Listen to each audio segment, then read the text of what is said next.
recent incident, we send him our respects. Violence must never be the way. Hello, everyone. Well, shoot. Sounds like they tried to go after Trump again. My producer's just telling me that we can hear the incident one more time, and you can just see for yourselves how this unfolded tonight.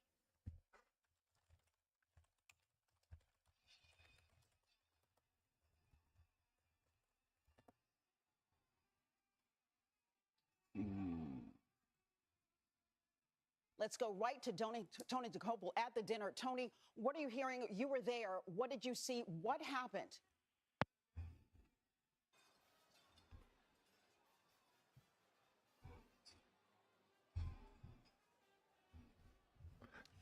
Well, we've lost Tony for a moment, but we want to take you now to Washington Hilton Hotel, where this incident happened. The White House Correspondents' Dinner was taking place. President Trump was in attendance at the time when somehow some noises were heard, and all of a sudden people ducked underneath their tables, and there was pandemonium for a moment. Nobody knew what was going on. The Secret Service came in.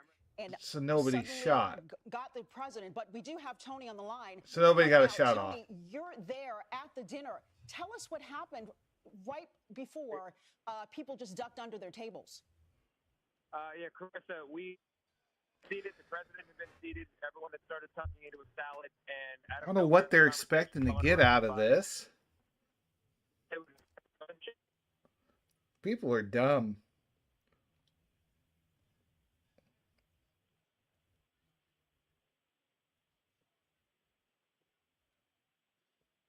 First the president, and then every significant member of the administration within the ballroom. They then stayed in that defensive position, not sure what was going to happen next, and the SWAT team came in onto the stage, guys in helmets, guys in vests, guys with the long guns, and they were scanning the ballroom. It was a moment of tremendous tension because no one seemed to know whether there was a gunman on the loose, under a table. The threat was somewhere, and at that particular moment, it felt like it was everywhere. One by one, the Secret Service evacuated. So it sounds like everybody got out. We continue to lose. He's coming in and out, but we're looking at video right now.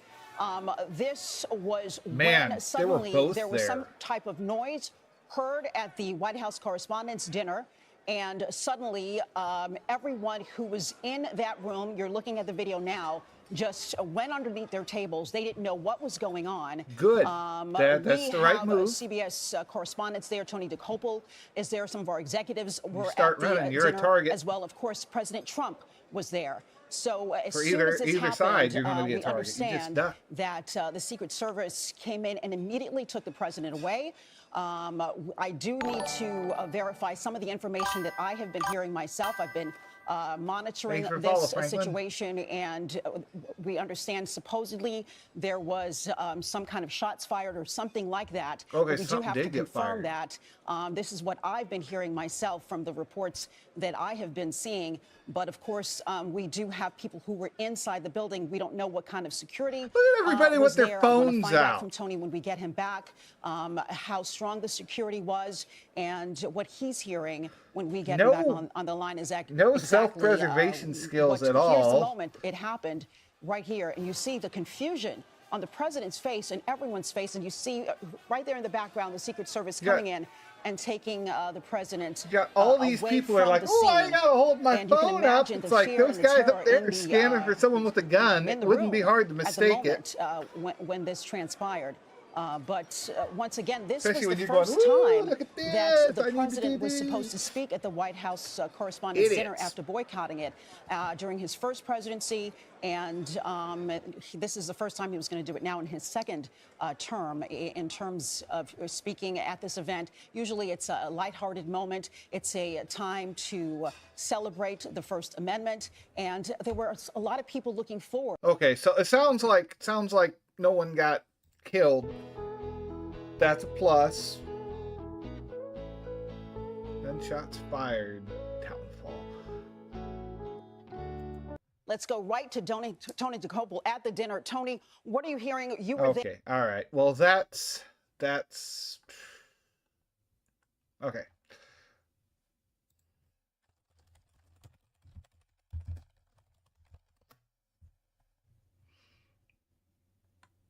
To speak.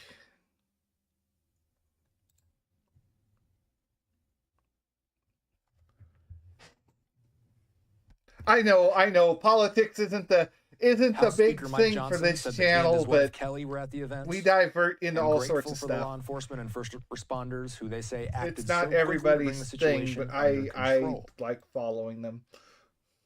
Speaker Johnson says he is, quote, praying for our country tonight.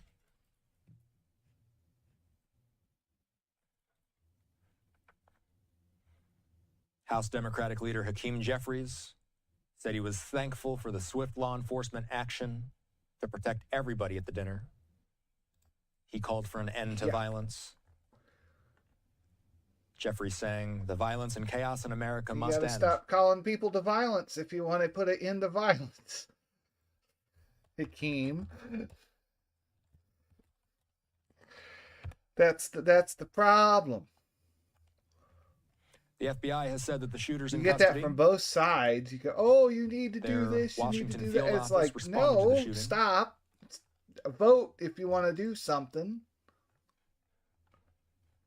Protest, even know how dumb it sometimes makes you look. This, the Associated Press says that an officer stand in the street, was shot Sunday in a bullet-resistant vest at the Correspondents' Dinner, but is expected to be okay.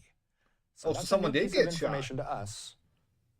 The AP reporting that an officer was shot in a bullet-resistant vest at the dinner. He's probably got a bruise. To be okay. Well, that's good. Definitely going to be hurt DC feeling that in police the are on morning, the scene. though. The FBI, of course, is on the scene. That's something you don't think about. Is like, oh, the bulletproof vest stopped it. Yeah, but you're still getting punched really hard wherever you get hit. Thankfully, bullet-resistant material, meaning that that officer is going to be okay, according to the AP's sources. I hope so. So, after the White House Correspondents' Dinner was halted, we see a number of White House correspondents crowding into the White House press briefing room to get an update from the president himself. Yeah, we are a little curious. That's what I'm here for. I just heard this happened. The FBI Washington Field Office's National Capital Response Squad that's pretty has responded to a shooting at the Washington Hilton in Washington, D.C. They confirm that the suspect is in custody. That's good.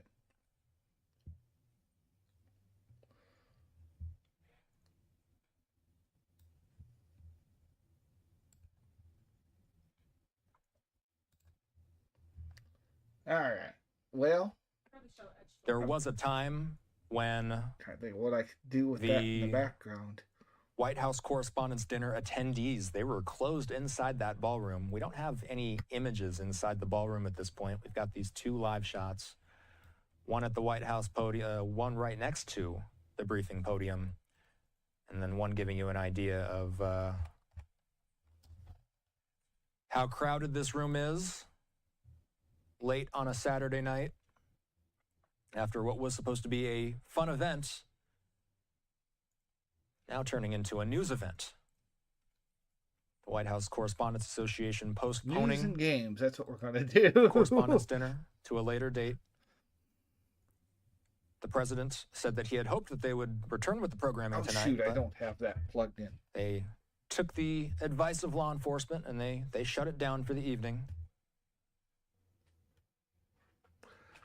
Yeah, I figured it wasn't going to go on. The Hilton Hotel, which is where the dinner was taking place and has been for years, it remains open to regular guests during the White House Correspondents' Dinner, and security has typically been focused on the ballroom rather than the hotel at large, plug in my controller to do that, with little screening for people not entering the dinner itself.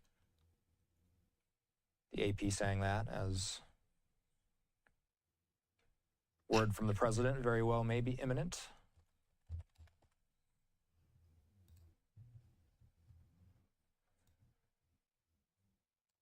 Number of shots being fired. The Associated Press putting it in the range of 5 to 8 shots fired. Although an official investigation certainly will. 5 to 8 shots, man.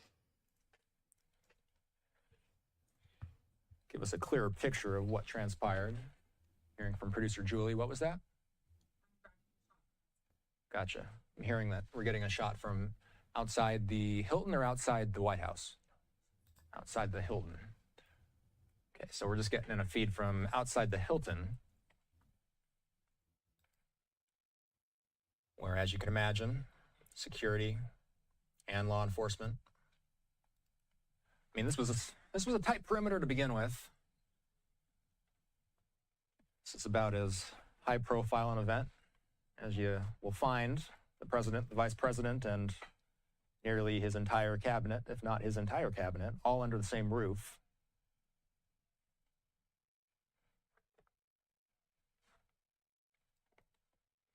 And the newest piece of information I'm getting in here is that one law enforcement officer will be okay, but was shot by a suspect, by a shooter. And thankfully that officer was wearing bulletproof material, and so that officer is expected to be okay. We just got word 3 minutes ago that President Trump has arrived at the White House.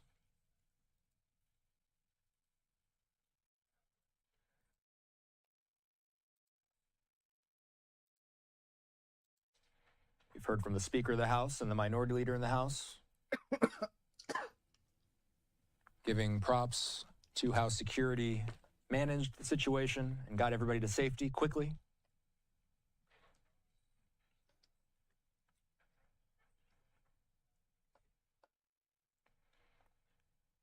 For those familiar with the area, this vantage point is near DuPont Circle.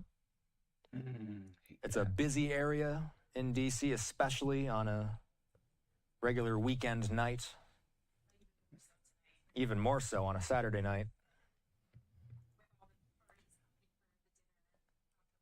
And there were a lot of parties happening in and around the area. It's not just the dinner itself.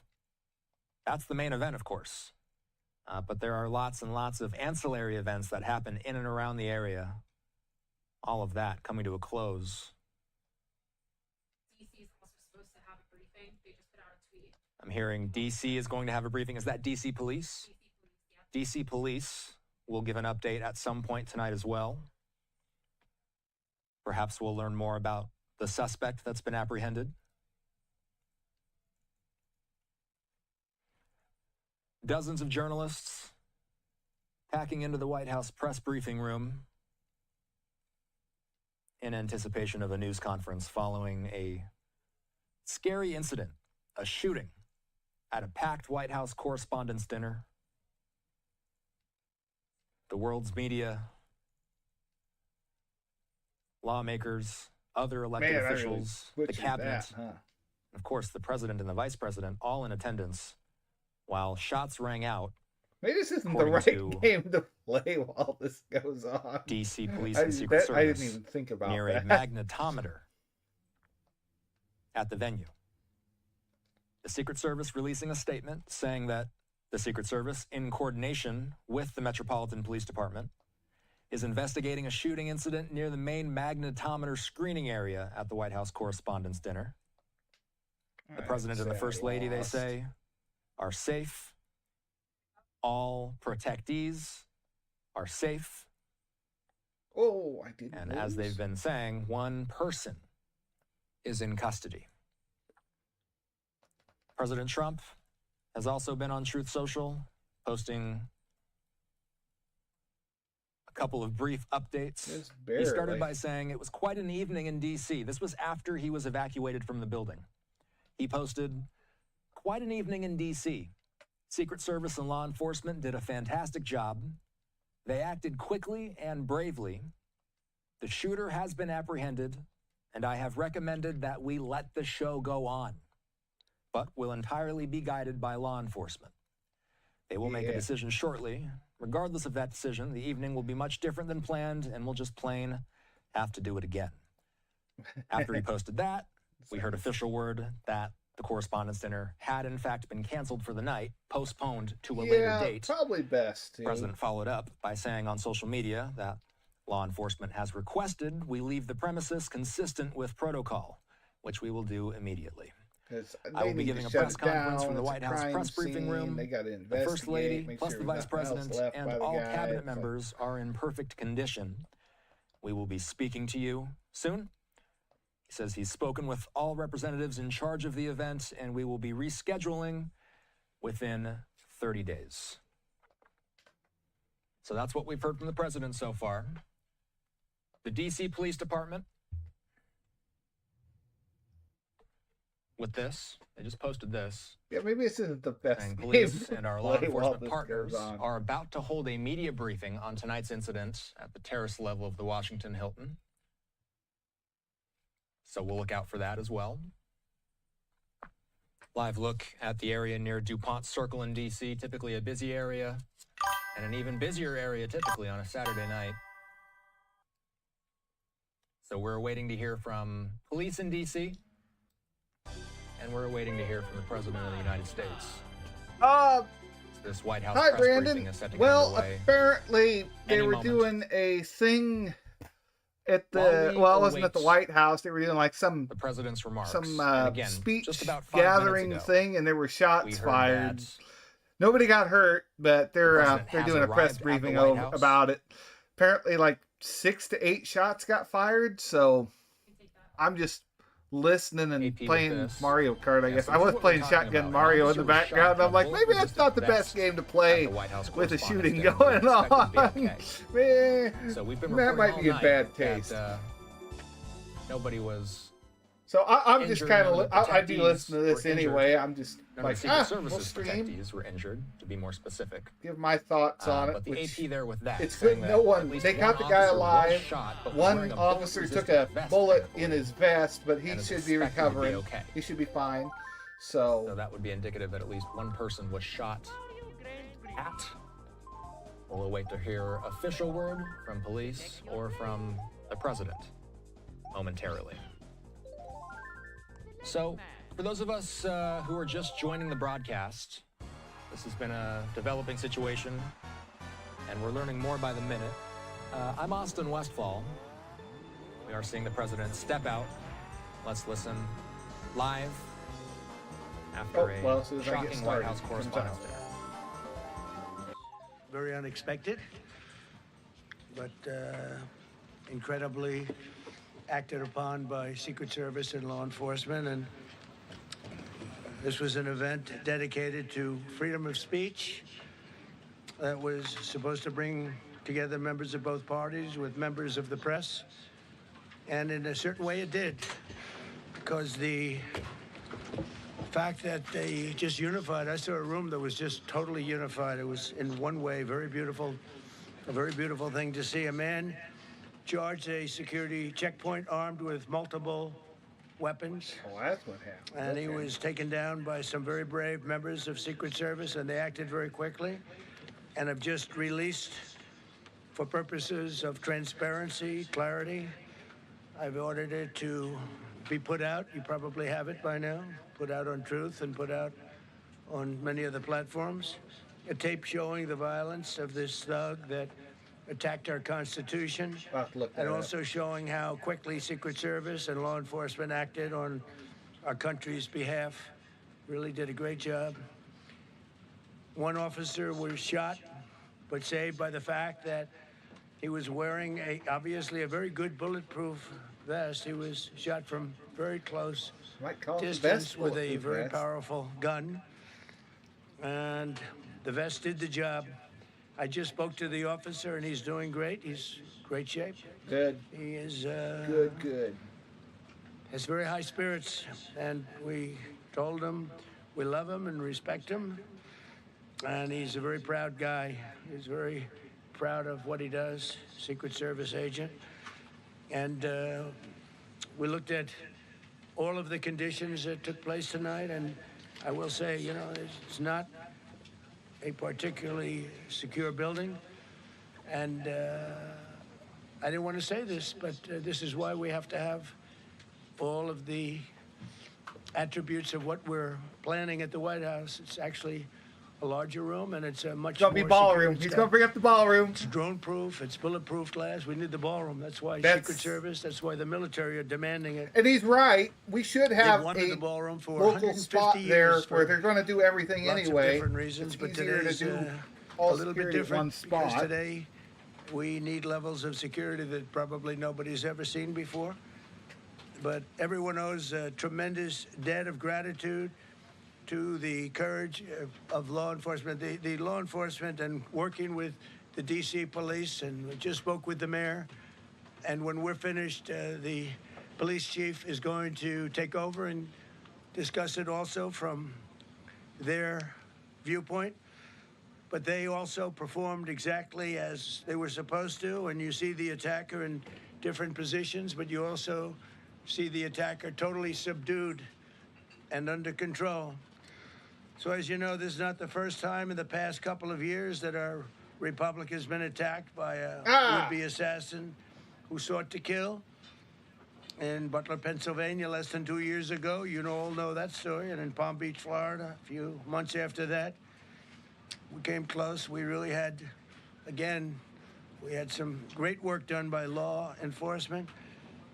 But in light of this evening's events, I ask that all Americans recommit with their hearts in resolving our difference peacefully. We have to resolve our differences. I will say, you had Republicans, Democrats, independents, conservatives, liberals, and progressives. Those words are interchangeable, perhaps, but maybe they're not. But yet everybody in that room, big crowd, record-setting crowd. There was a record-setting group of people. And there was a tremendous amount of love and coming together. I watched, and I was very, very impressed by that. But we were, First Lady and I were taken very well care of very quickly. Yeah, but Very it was quickly the whole rushed time. off the Toad was stage. way ahead. Vice President J.D. Vance, who's here, was likewise beautifully done. He was just saying how quickly everybody acted, law enforcement, Secret Service in particular in this case, but law enforcement. Marco had the same thing. Pete was there. Pete didn't want any help. He didn't want anybody to help him. He doesn't want anybody to help him, but he did get some, didn't you? And I think you also said that it was very impressive. So with that, I'd like to ask Todd Blanche to come up, say a few words, and tell you it's already underway. The man has been captured. That's good. They're going to his apartment. I guess he lives in California. Oh, and he's a sick person, a very sick right. person. And we don't want things like this to happen. I think it's very important that I say, though, and I told the representatives of the evening, they did such a beautiful job. It was such a beautiful evening. And again, they're talking about free speech in our Constitution. That's what it's all about, not just White House correspondence. It was really based on free speech in our Constitution. But I said very importantly that we'll do it again within the next 30 days, and we'll make it bigger and better and even nicer. So I just want to thank everybody that was involved. I also want to thank the press, the media. You've been very responsible in your coverage. I will say I've been seeing what's been out. You've been very responsible. So Todd Blanche, Yeah, I'd they like have to been say a pretty few good words, and then we're about going to have cash. And what I've seen then so you're going to far. go on. We can ask, I guess we can take a couple of questions. I want to thank the First Lady that was a rather traumatic experience for her. There was a lot of action taking place up there very quickly. But again, the response time was really incredible. And we're going to reschedule. We're going to do it again. We're not going to let anybody take over our society. We're not going to cancel things out because we can't do that. We wanted to stay tonight. I will tell you, I fought like hell to stay. But they... Careful saying that. It was protocol. They might think you're trying to do an because they didn't know there was a lot of action going on, and they didn't know could there be probably a lone shooter, but we'll find out. We'll find out very quickly. They have it very well under control. So I want to thank everybody very much. And Todd Blanche, please. Thank you very much, Mr. President. Tonight you saw the very worst and the very best of this country. You saw the very worst by the actions of that coward that the president just talked about. But you also saw the very best because you saw law enforcement do exactly what they're supposed to do. And you'll see the videos come out, I expect, very shortly, and you'll see law enforcement do exactly what we want them to do. And so I echo what what President Trump just said, that we are extraordinarily grateful and appreciative of the men and women of law enforcement that did their jobs tonight, including one who was injured. This investigation is ongoing. I expect you will see charges filed shortly. Yeah, the charges should be self-evident given the conduct, but as you'll hear, there will be multiple charges surrounding the shooting, around the possession of firearms, and anything else that we can get on this guy.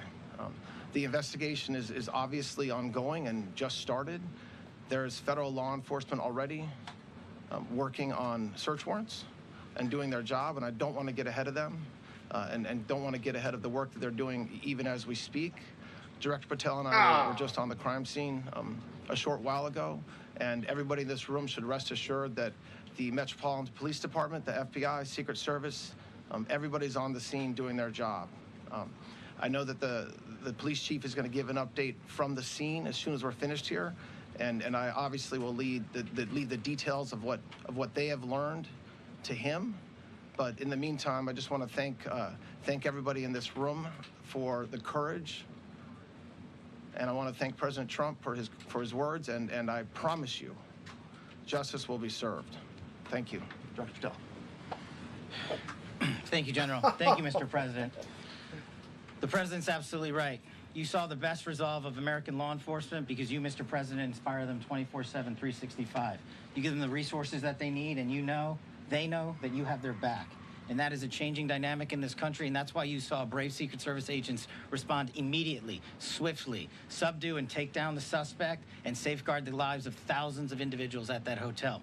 Thanks to our interagency partnership with the Department of Homeland Security and the Metropolitan Police Department, the FBI was rapidly deployed onto the scene, took over the evidence response unit, is examining all the ballistics that were found on scene, to include the long gun and the shell casings. We are conducting witness interviews as we speak. You will hear from our team on the scene there with the mayor and the head of the FBI field division there. But please know what the Attorney General has just said reigns no truer. You saw the very best of America tonight. The very best unite us at a time of uncertainty, because we have leadership here with the President and the Vice President that backs law enforcement, and the men and women that I shook their hands on the scene today could not have been prouder to show up on scene. And as the Attorney General said, make no mistake, we are conducting witness interviews. If you have any information whatsoever related to this event, 1-800-CALL-FBI, 1-800-CALL-FBI. No piece of information is too small. No piece of information is inadequate. We will evaluate it all. We will also be conducting interviews of those that were there. And if any of those individuals have information, please come forward to law enforcement or the FBI or the Metropolitan Police Department. We will be examining this individual's background thoroughly. That process has already started, and we are going to ensure that he was either a lone wolf actor or anyone else that was responsible. We will analyze all evidence immediately to make sure that we safeguard this country. Mr. President, Mr. Vice President, thank you for your leadership. Attorney General and Homeland Secretary Merlin, thank you for your partnership in law enforcement. Thank you, Ken. Okay, we'll do a couple and then we go to the chief. Madam Chairman, I just want to say you did a fantastic job. What a beautiful evening, and we're going to reschedule. Okay. And after that, it's very tough for her to ask a killer question, right? But you have done a fantastic job. Please. Mr. President, I appreciate it. As you mentioned, it all happened so quickly. Yeah. And I wonder, especially because unfortunately you have experience with these sorts of threats. In that moment, when you realized there was a threat and service agents were telling us to get down, can you describe what was going through your mind, how you were feeling in that moment? That's a very good question, actually. It's always shocking when something like this happens. Happened to me a little bit, and that never changes. The fact, we were sitting right next to each other, First Lady on my right, and I heard a noise and sort of thought it was a tray. I thought it was a tray going down. You know, I've heard that many times, and it was a pretty loud noise. And it was from quite far away. He hadn't breached the area at all. They really got him. But, so it was quite far away, but it was a gun. And well, at least it got him early on. Really understood that pretty quickly. Other people didn't. I was watching to see what was happening. Probably should have gone down even faster. Melania was very cognizant, I think, of what happened. I think she knew immediately what happened. She was saying, that's a bad noise. And we were whisked away along with other people, but we were really whisked away. And again, the performance of the Secret Service and the police, all of the law enforcement, I thought was really good. So it was very quick. There wasn't a lot of time to be thinking, because it was a matter of seconds before we were out the door and gone into an area. We very much, and you wanted to too, we very much wanted to continue it, because I don't like to let these sick people, these thugs, these horrible, horrible people, change the fabric of our life, change the course of what we do. So we held out. You were there. We held out right till the end, but they didn't want to take a chance, and I understand there was protocol. But we're going to be doing one hopefully within the next 30 days or sooner, and I am ready, willing, and able, and I was all set to really rip it. And I said to my people, this would be the most inappropriate speech ever made if I said what. So I'll have to save it. I don't know if I could ever be as rough as I was going to be tonight. I think I'm going to be probably very nice. I'll be very boring the next time, but we're going to have a great event. And you did a fantastic job. Thank you very much. Peter, go ahead. In the New York Post, thank you, President Trump. There's a report in the New York Post. Assembled his weapon somewhere on site at the hotel. What do you think about that? And I ask respectfully, why do you think this keeps happening to you? Thank you. Well, this keeps happening to you. Well, you know, I've studied assassinations. Good question. And I must tell you, the most impactful people, the people that do the most, you take a look at the people, Abraham Lincoln, I mean, you go through the people that have gone through this, where they got the wrong people don't like, or the right people that do the most, the people that make the biggest impact, they're the ones that they go after. They don't go after the ones that don't do much because they like it that way. And when you look at the people that have either, whether it was an attempt or a successful attempt, they're very impactful people. Just take a look at the names there, the big names. And I hate to say I'm honored by that, but we've done a lot. We've done a lot. We've taken this country, and we were a laughing stock for years, and now we're the hottest country anywhere in the world. We've changed this country. And there are a lot of people that are not happy about that. So I think that's the answer, Peter. And after Butler, your team for a while rethought outdoor events. Yeah. Do you think that you now need to rethink indoor? Well, but then you just don't do events. No, I can't do that. I have to. You got to do it events. It is what it is. We have to do it. The room was very, very secure. You know, he charged from 50 yards away, so he was very far away from the room. And what did you think when you saw the video of how fast he was running? He was moving. He was really moving. Yeah, we're gonna look and that the up. reaction time was great. Boy, those guys, they had their guns drawn literally by the time he was there. They were shooting. That's right. I thought they were very impressive. I thought they were very impressive. And if I didn't, I'd let you know. You know, I'm not going to be, I would not stand for that. No, I thought they were very impressive. Earlier, were you aware of any threats? Was your team aware of any threats beforehand? And do you believe you were the target of this tonight? I guess. I mean, these people. Target of this tonight? I guess. I mean, these people they're crazy. They're crazy, and you know, you never know. He was very far away from me. He had to go through a lot. We had resources all over. We had resources sitting at tables. I mean, it'd be literally in disguise, sitting maybe at your table. Who knows? But we had people all over the room, so he had a long way to go. That was really a first line of defense, and they got him. And they really, you know, they acted incredibly. No, there was no notification. We had no idea. Go ahead, Kevin. Any political I'll tell you that. motivations from this? Whether by tomorrow or the next day, you know, he's in custody, and they asking him asking him a lot of questions. I guess they go in over Todd, and they go already at get his his phone. apartment. They'll figure out what was up. People California. generally aren't good at and they'll be hiding their they're over trails. there, so they'll be able to tell you. Thank you, Caitlin. President Trump, did the suspect say any would allege some type of motive here? Nothing. No, I mean he was a guy who He just got done looked pretty saying they evil don't when know. He was down. You know, they had him down. He was fighting hard. He was in my opinion, a sick person. Who would do that but a sick person? But I think you're going to find everything about him. No reason to talk about it now. But tomorrow at this time, long before this time, you're going to know a lot of things about him. Before this time, you're going to know a lot of things about him. They seem to think he was a lone wolf. I can't tell if he's repeating or if the thing's stream's U.S. glitching. Secret Service protection ability. We saw several of the detailees take minutes to be escorted out of the room. No, they acted very quickly. No, I was very impressed by Secret Service. I mean, I'm the one, and Mark, would agree with that, I think. I'm the one that he's got to be out would first. complain. You don't have to complain for me. I would be complaining. I'd be up here right now saying He's the one that got to get out. He's top because, one to get it's out. My life, and I want to live because I want to make this country great. That's why I want to live. But when you're impactful, they go after you. When you're not impactful, they leave you alone. Okay, a couple of more. Go ahead, please. Is there any indication that this shooting could have been linked to the war in Iran?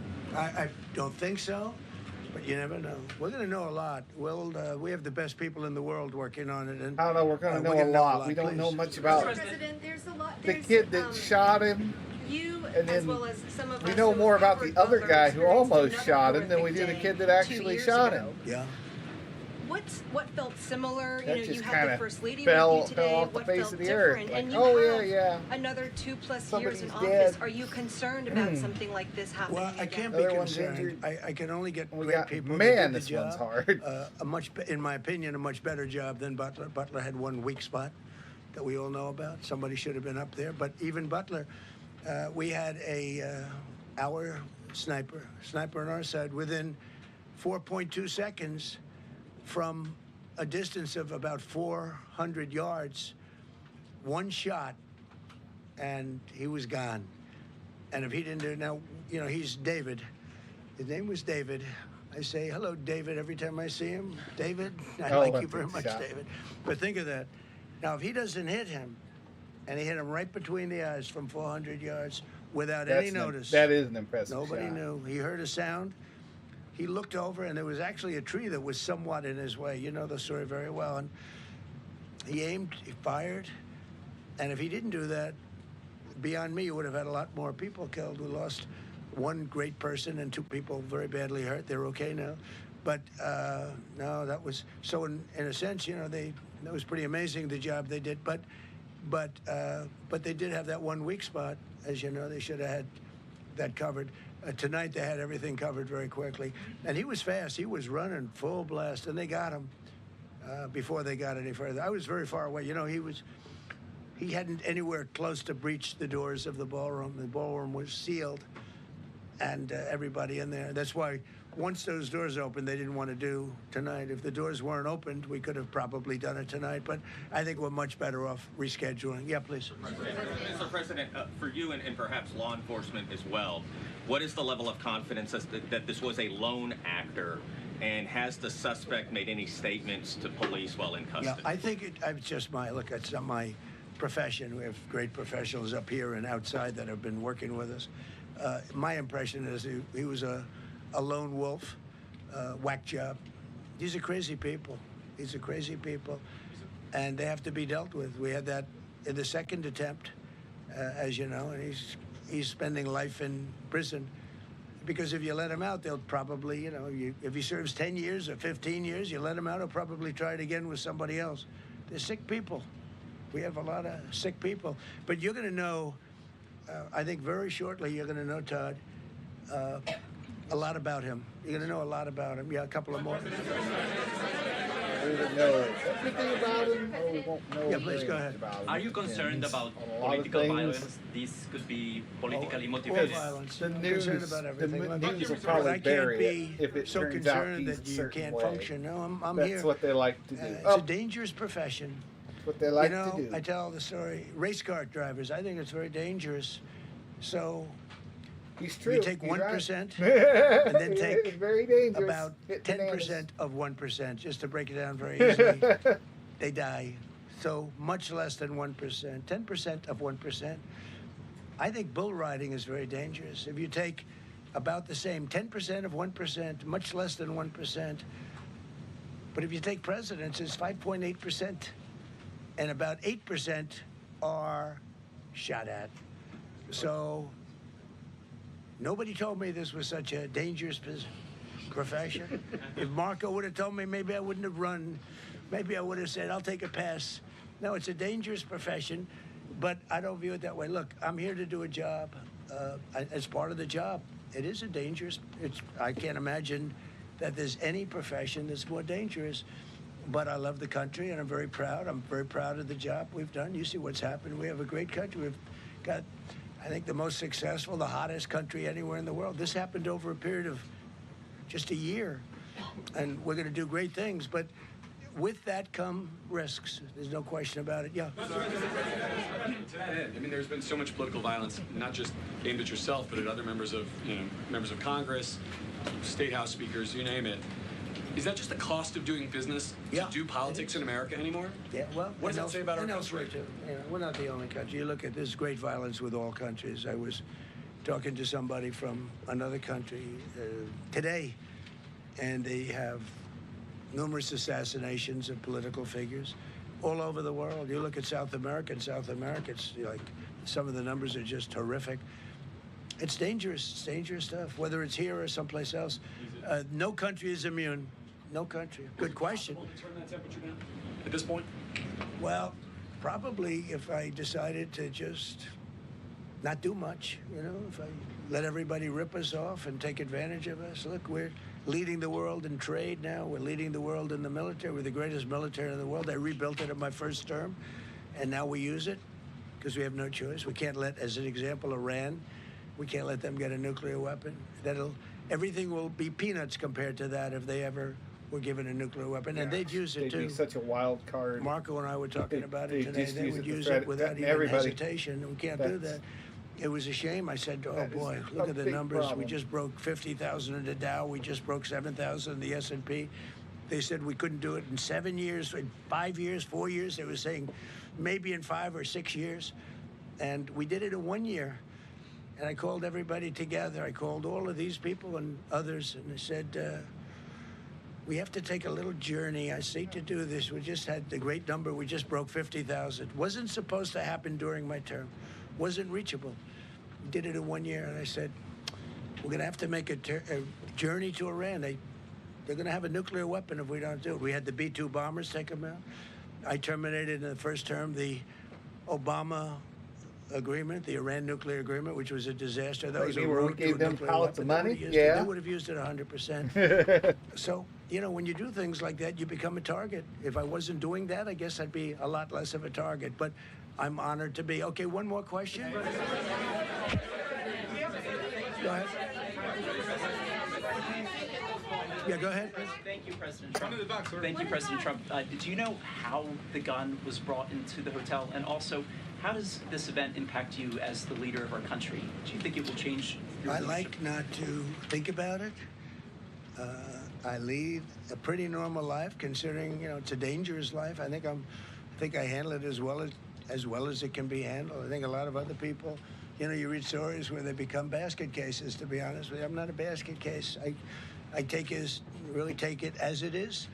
I do it for the country. I'm not doing it for any other reason. I have a first lady who's doing a terrific job. She loves the country, and she recognizes it better than anybody. She's told me numerous times. She said, you are in a dangerous job, but that goes along with her too. I mean, it's dangerous for her too. We sat there tonight, we heard that noise, and it was either a tray or a bullet. I was hoping it was a tray, but it wasn't. And again, we had some very brave people doing a great job, so we're very proud of them and happy with them. I just want to thank everybody. They will be able to give you all that information as to the names and everything else. I think we released the names already. Most of you would have it, but his name. We appreciate it. I see so many tuxedos and beautiful dresses. It was a little different evening than we thought, but we're going to do it again, and we have a great chairman who we're so proud of, and we have to make it better. We'll make it safer, I guess, right? But we're going to make it even better. Okay, thank you very much. Thank you. You talked about how impactful this was. Can we hear from her about... Well, honey, would you want to say something? Okay. One in the back. Right. people across the globe, in fact, are watching you. You demonstrated courageous leadership, and thank God you're alive. All of us are alive today. What is the message that you want to give to the world that this should change? What corrective measures can we take from here on? So. Well, all you can do, look, I don't care how many people you have, how good they are. They can be the greatest people. You have the greatest security in history. If you have a whack job who's got a brain, but it's a little bit distorted or a lot distorted, they can make trouble. I would say, Pete, right? You know, they can make trouble. Some of these people are of genius level IQ, and they're nuts. So it can be trouble. So you do absolutely the best. You get the best. We have the best people. Well, look, it was proven tonight. He started running from 50 yards, and he was fast. He was like a blur on tape. Oh, he was moving. They turned. It was very impressive the way they got him, because a lot of people would be looking and saying, you know. Oh dang, yeah, he was booking it. Feeling. And oh, I bet that was the cop but got the shot. They drew those guns so fast. They looked like Matt Dillon. They looked like somebody that knew what they were doing, and we really do. But it comes with the territory. And if you want to do a great job, I really believe that. And you take a look at. They were on that, guns out, ready to go with presidents, and it doesn't happen to people that don't do anything. And it's not going to deter me from winning the war in Iran. I don't know if that had anything to do with it. I really don't think so, based on what we know. But we're going to continue to do a great job. That's all I can do. Thank you very much. We'll see you tomorrow. Thank you. Thank you. Thank you. Glad you're okay. Extraordinary circumstances. As a all right, well, everyone was okay. Bad guy caught. Good. White House briefing room full of White House correspondents left the White House Correspondents' Dinner early for a late-night White House press briefing past 11 p.m. on a Saturday night after a shooting situation that paused the Correspondents' Dinner. Everybody safe, uninjured. President Trump, Todd Blanche, Kash Patel, telling us what they know so far about this situation. President Trump started by telling us that all the social media accounts associated with his administration basically sent this out. The rapid response accounts, White House's account. And you see how fast this shooter ran past security. The way President Trump described it was this person charged a security checkpoint, and man, he booked it past, and then you saw the officers drawing their guns. One officer was shot in the process, but that officer was wearing a bulletproof vest. President Trump says that he has spoken with that officer, and he's doing great. Oh. President Trump says they fought like hell him. To he stay got and him. to continue on with the Correspondents' Dinner. But ultimately, for security purposes, they're going to have to reschedule it for another day. Todd Blanche. Man. Is stepping I in love for that. the recently departed Pam Bondi, saying Just that like, yeah, law enforcement there's did the guy. exactly what they're supposed to do. Blanche Can we look expects at the the charges comments? will I'll be join the filed reply. I'm shortly. He curious what says the there's going to be comments are. multiple charges. Or did he just possibly 35 minutes possession ago of show us firearms and, comments? quote, anything else There's that they can 2,200 get on this comments. guy, unquote. All right, okay. Says whatever. authorities are also working on I just want to read them. warrants You stupid. for the All shooting. right, well. Kash Patel saying that he was very proud of law enforcement and that Oh, they're it investigating is evidence at that the scene. pixely. It They were is interviewing somebody people. recording the recording. There is a press conference with police expected shortly. Important to mention. Yeah, he just zipped on by. Shall I post it as soon as he passed down there? 18. Go for Man. Here he comes. He's right back there. I can check it twice. Lieutenant Hudson, you monitoring this area? So there's a guy sitting down. This guy's woo. Shall I post it as soon as he passed down there? He's almost got his hand. He's almost like Naruto running. He's almost got his hands behind his back. background. Woo!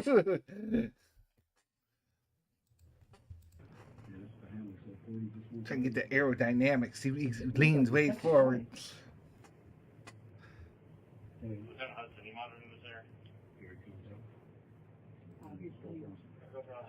Okay, I guess he tripped forward more. 30 minutes. All right. So yeah, there's the guy that ruined the night.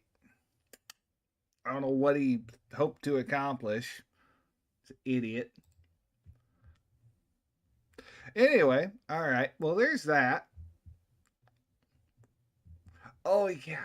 Well, I wanted to show off this other one. All right. So we're done with the politics for the minute. Methinks.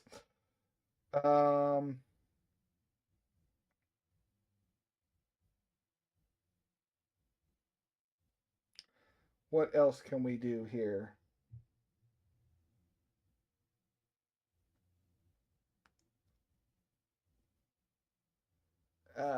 There was something to do with Stop Killing Games I wanted to show off.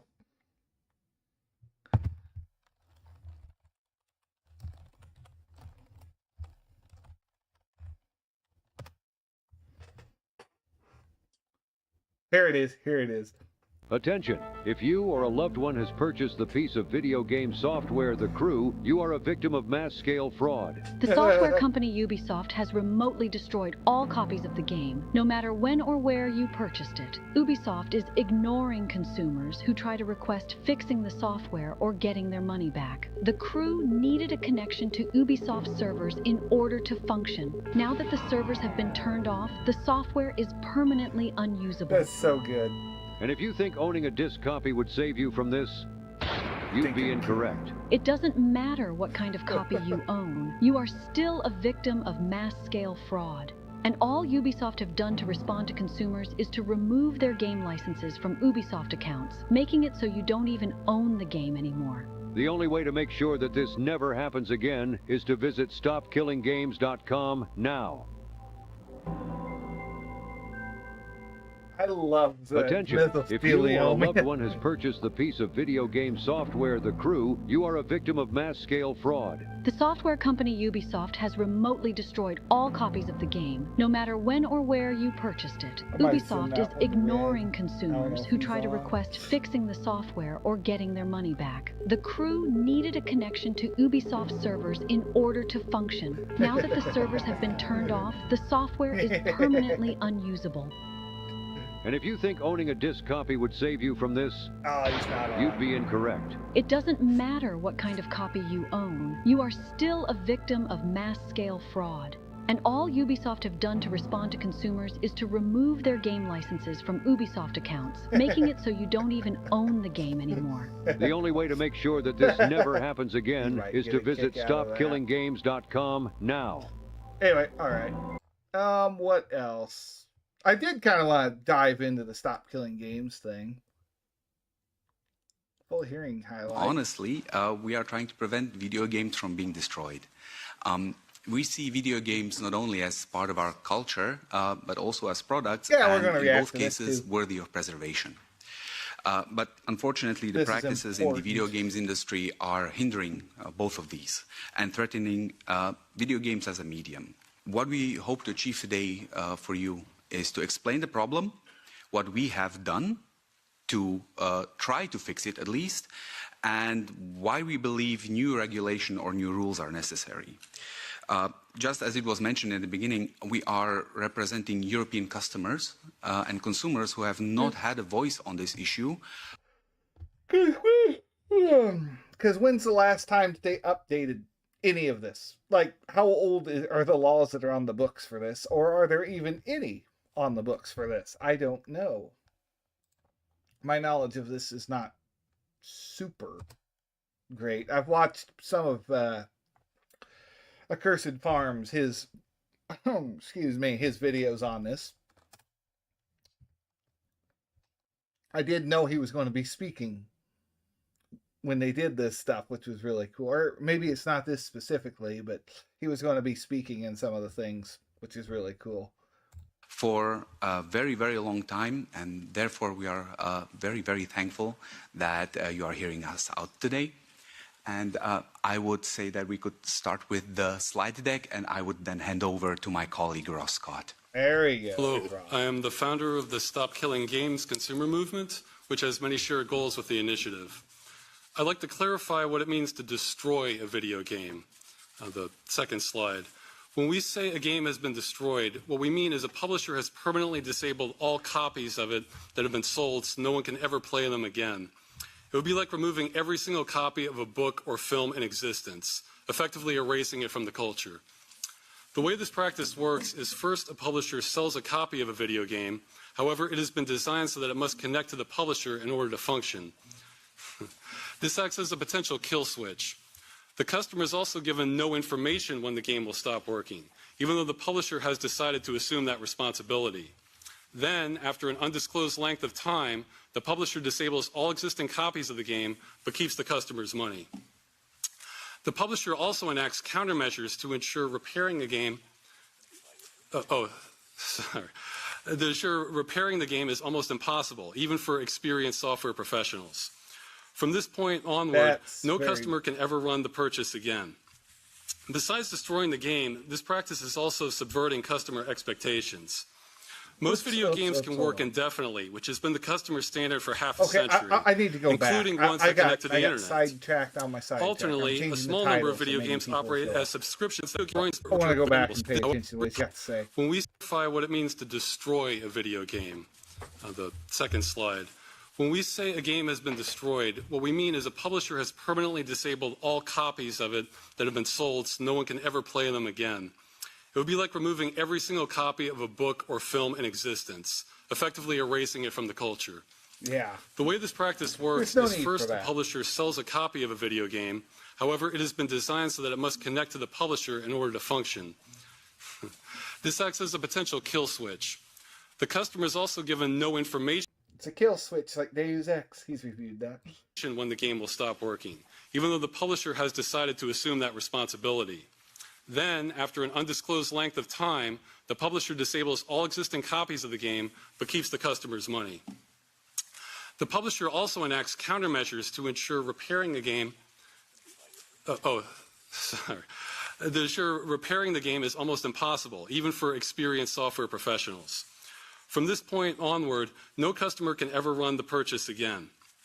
Besides destroying the game, this practice is also subverting customer expectations. Most video games can work indefinitely, which has been the customer standard for half a century, including ones that connect to the internet. Alternately, a small number of video games operate as subscription services, but those inform the customer exactly when their access ends at the time of payment. The games we're referring to do no such thing. Yeah, they're just games you buy, and you're like, they almost always contain terms stating they can end at any time for any reason. What this means is customers have no real protections when they buy games like these. They are unable to keep them, and they are not informed when they will end. This behavior would be outrageous in other industries. If you bought a book in a store, the publisher cannot come into your home and take back your book at will. If you bought an insurance... That would be funny. Oh, no, that book, you can't have it anymore. We're going to take it. Policy. You would be informed when that policy ends. Not that the seller could end it at any time for any reason, but still keep your money. The games being sold this way are operating similar to scams.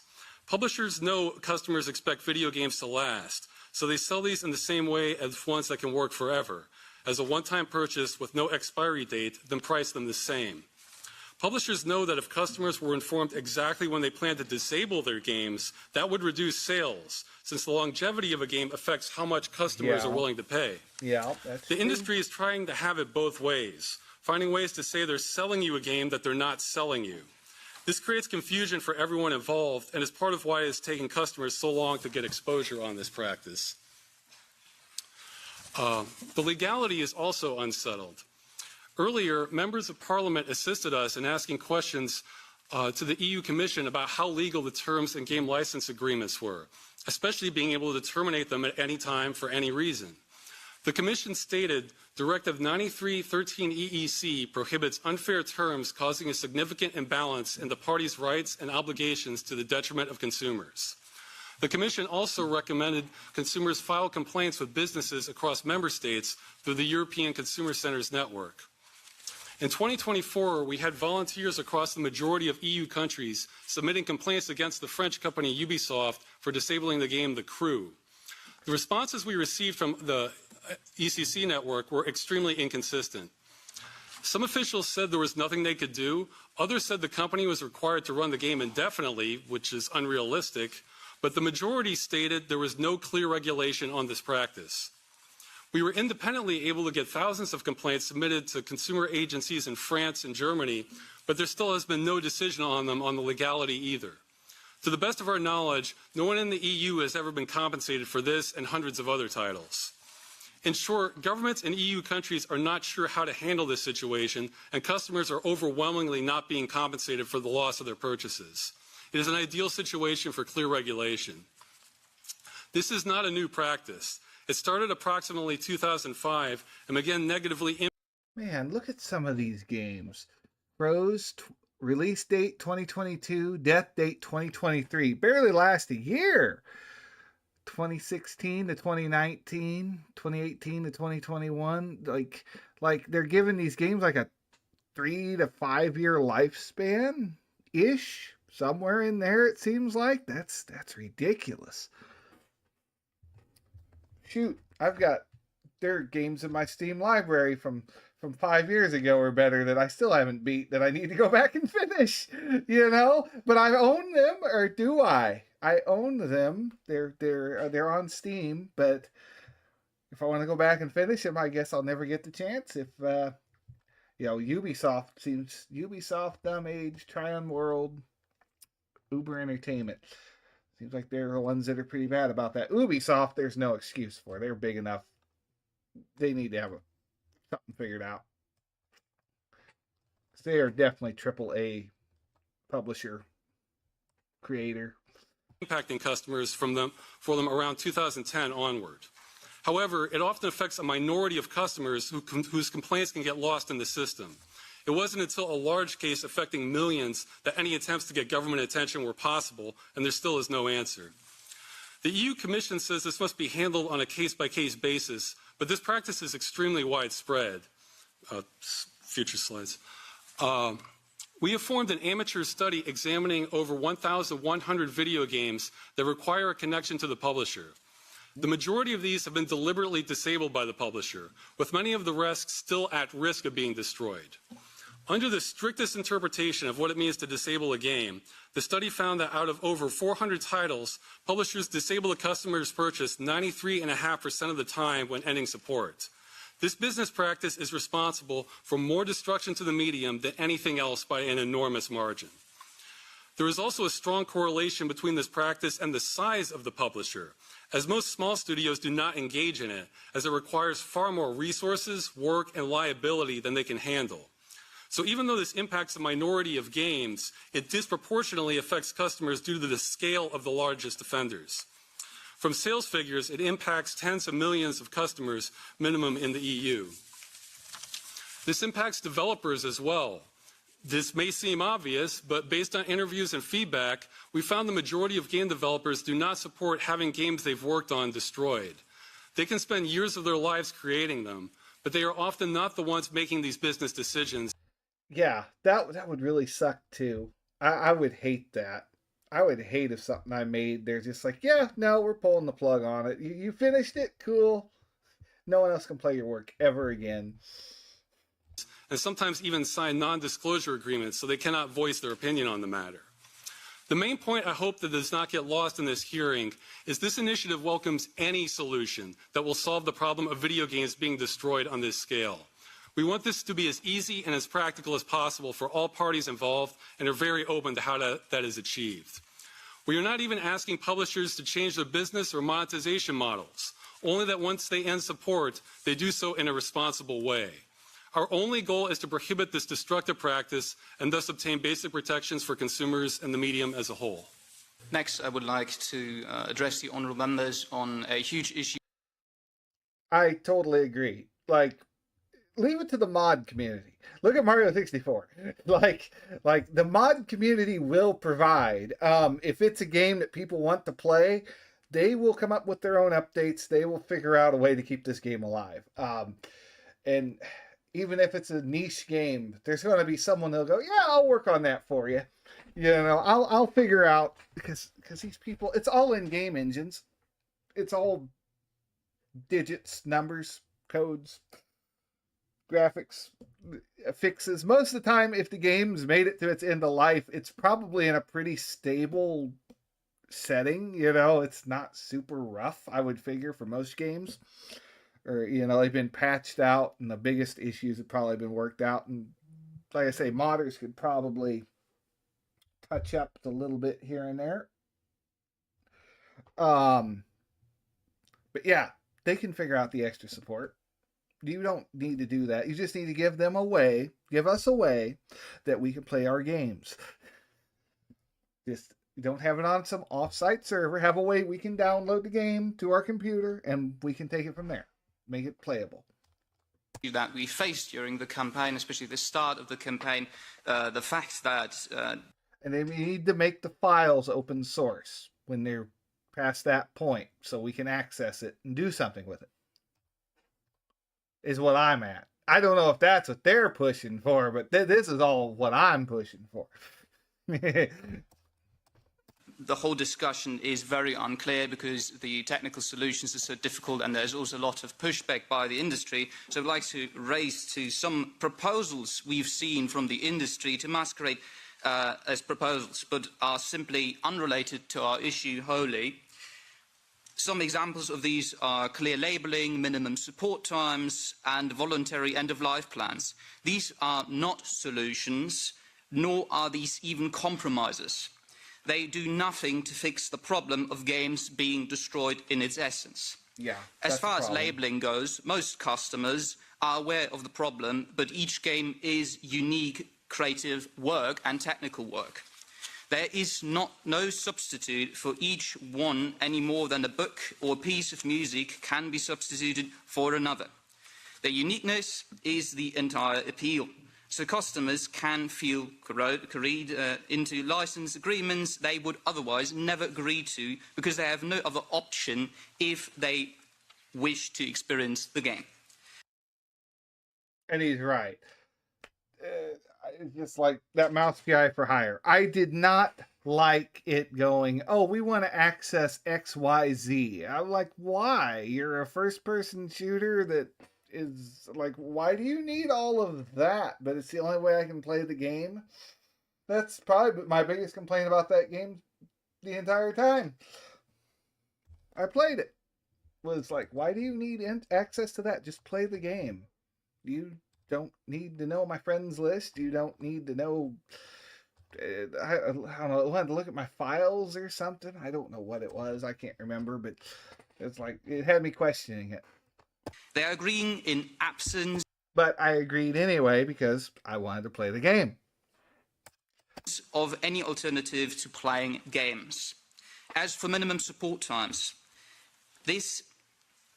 Which, by the way, is something you pay for before you sign any agreements with.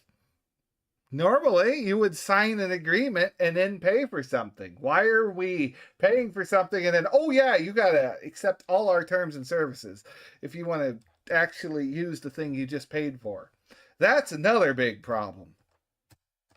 Apologies. As for minimum support times, this is unrelated to our issue. The same goes for notices of when games being shut down. We have no problem with publishers ending support at all.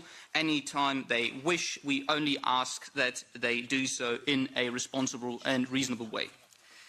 Finally, the option of voluntary end-of-life plans is quite literally the state where we're in now. While we appreciate when this does happen, our research shows it happens only about 4 to 6% of the time, and these conditions are exactly what led to getting over 1 million EU citizens to sign the initiative itself, requesting the EU government to address the problem. Even the 4 to 6% was flawed. Jeez. Appealing to government is not our first attempt to solve this. There have been multiple attempts coordinating thousands of people to contact companies such as EA or Ubisoft, a European company from France now residing in Canada, so far as back as 2016. Man, this has been going on for a while, hasn't it? That's something when you get thousands of people. Do you know how hard it is to get thousands of people to do anything? Every instance, there was a refusal by companies like customers to retain their purchase, in some cases even actively taking their games from their libraries. A statement made by the European lobby group, Video Games Europe, of which... That should be an instant refund. That should be an instant money back. If you're going to steal, if you're going to go in and take their purchase away from them, that should be an instant refund. Companies like EA, Ubisoft, Roblox and others, so the really big players in the video games industry here in Brussels and globally, are part of, about the movement has said as much. They not only mischaracterized what was being asked for with endless support, something the movement has never sought, but also claimed one of the reasons for disabling customer purchases is that they represent competition to official versions. I translate this. It is a business model to shut down the game to get players to play their next game. I'm wanting to see how GTA 5 goes. They might leave that one on for quite a while because there's still a bunch of people in when 6 comes out. It might be up for another 2 or 3 years before they're like, okay, we need to start winding this one down. Everyone's in 6 now. Exclusively talking about games where official versions are disabled. In other words, the industry is claiming that customers playing old games could reduce sales for new games, thus they should be free to disable their purchase.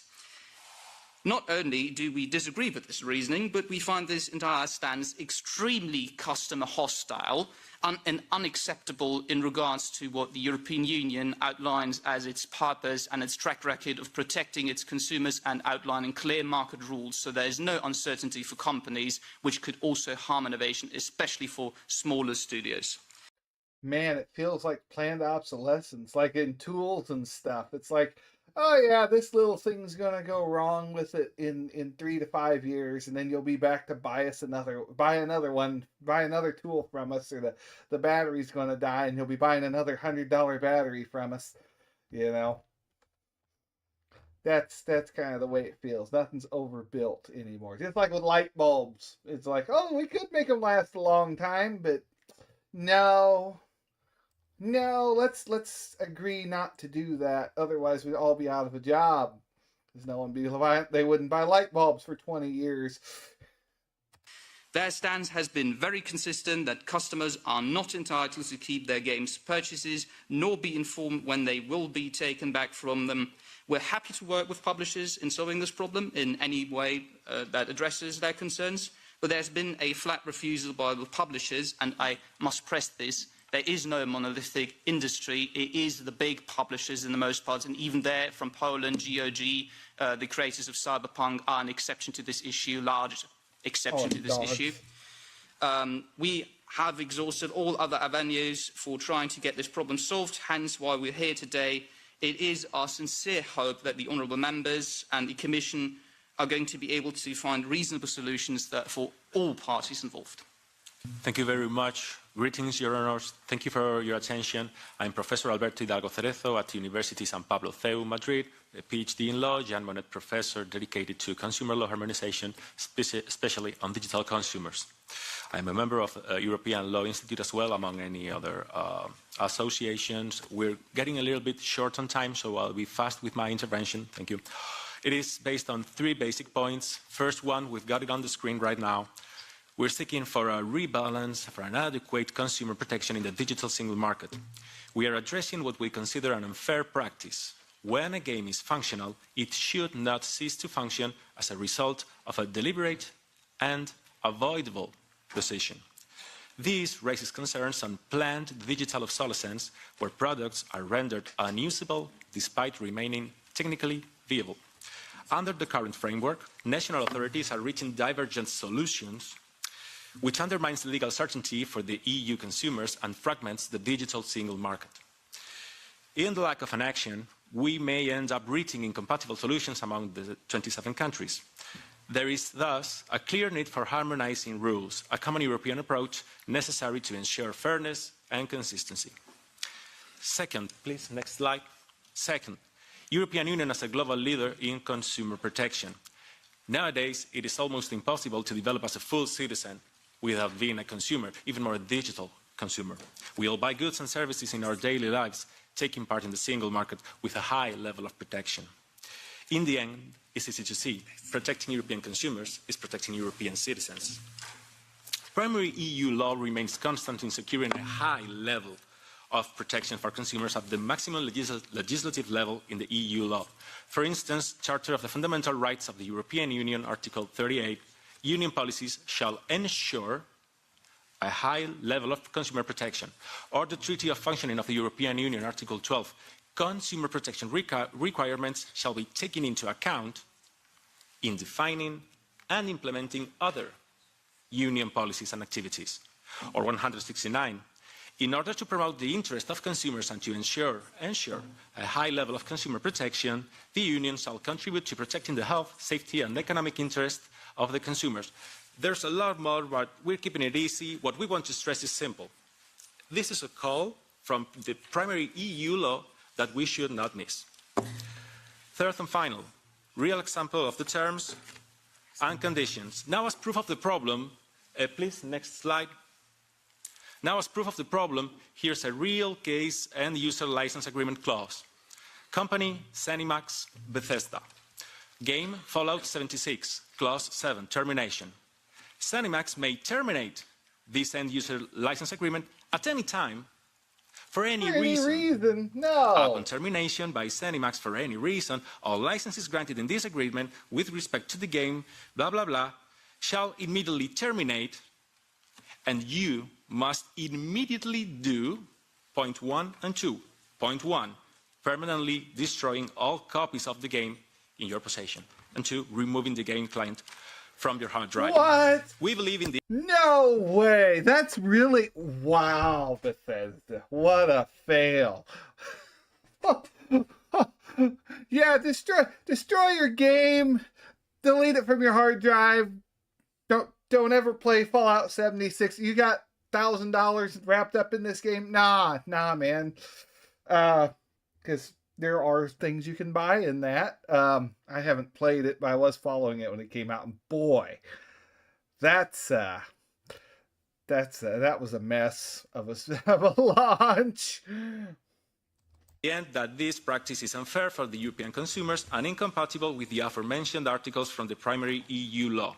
Therefore, we are kindly asking your honors to stop this kind of unfair practices. Thank you very much for your attention. Yeah, no, Bethesda, I'm not throwing away my CD and deleting good morning, it. ladies and gentlemen. Since we're out of time, I'm just going to say that my name is Marcin Baczyk. I'm attorney at law, president of the Intellectual Property and New Technologies section of Krakow Bar Association and member of Legal Tech Institute of the Polish National Bar Association. And I'm here to answer any legal questions, in particular these related to the intellectual property law matter. And I'd like to add that the European Union has a long-standing tradition of advocating for consumer rights.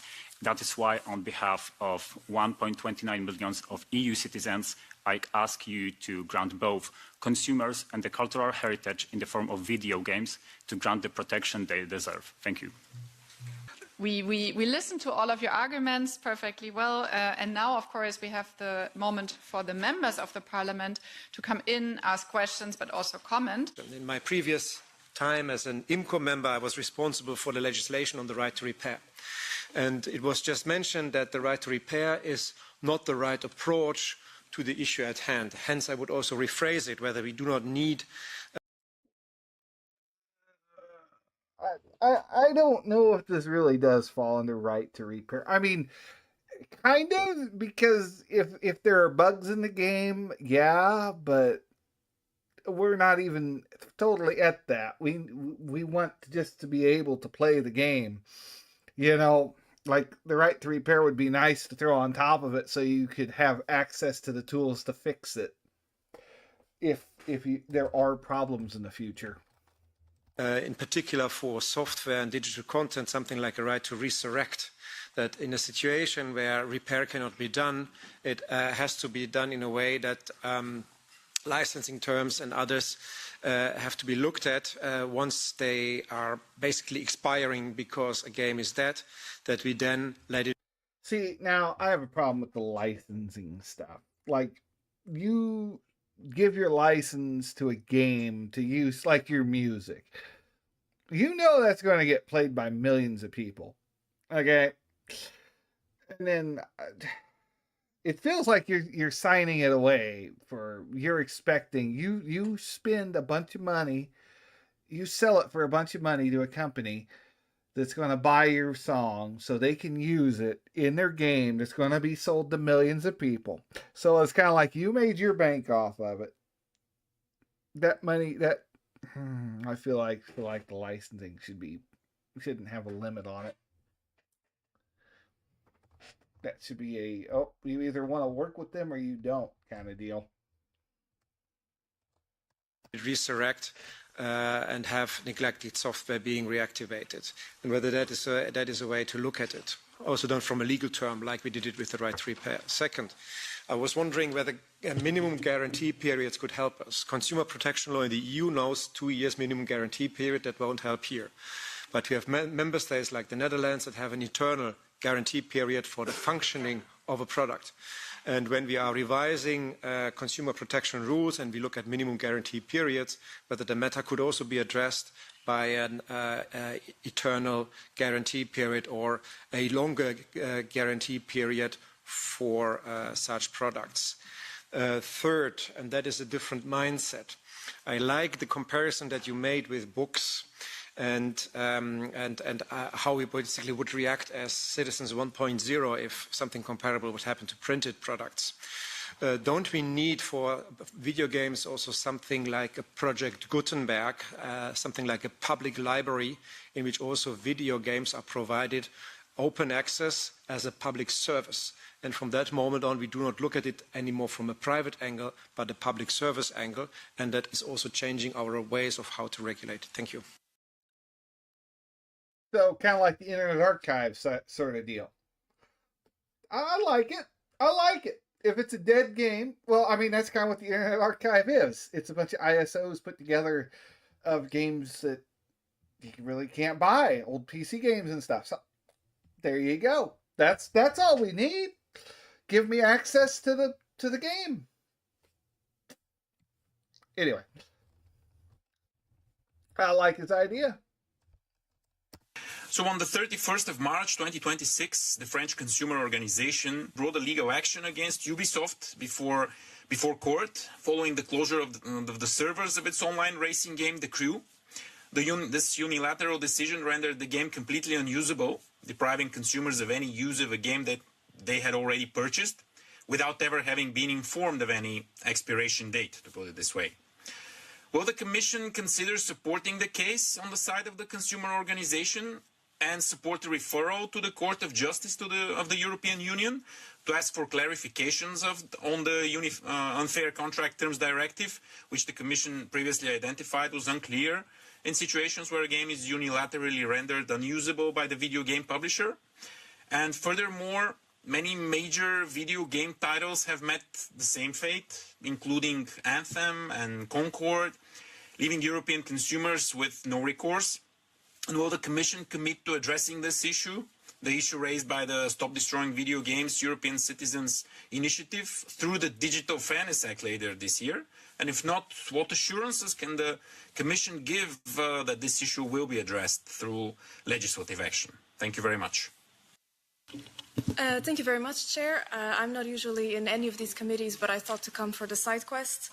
It is dangerous to go alone into the digital future.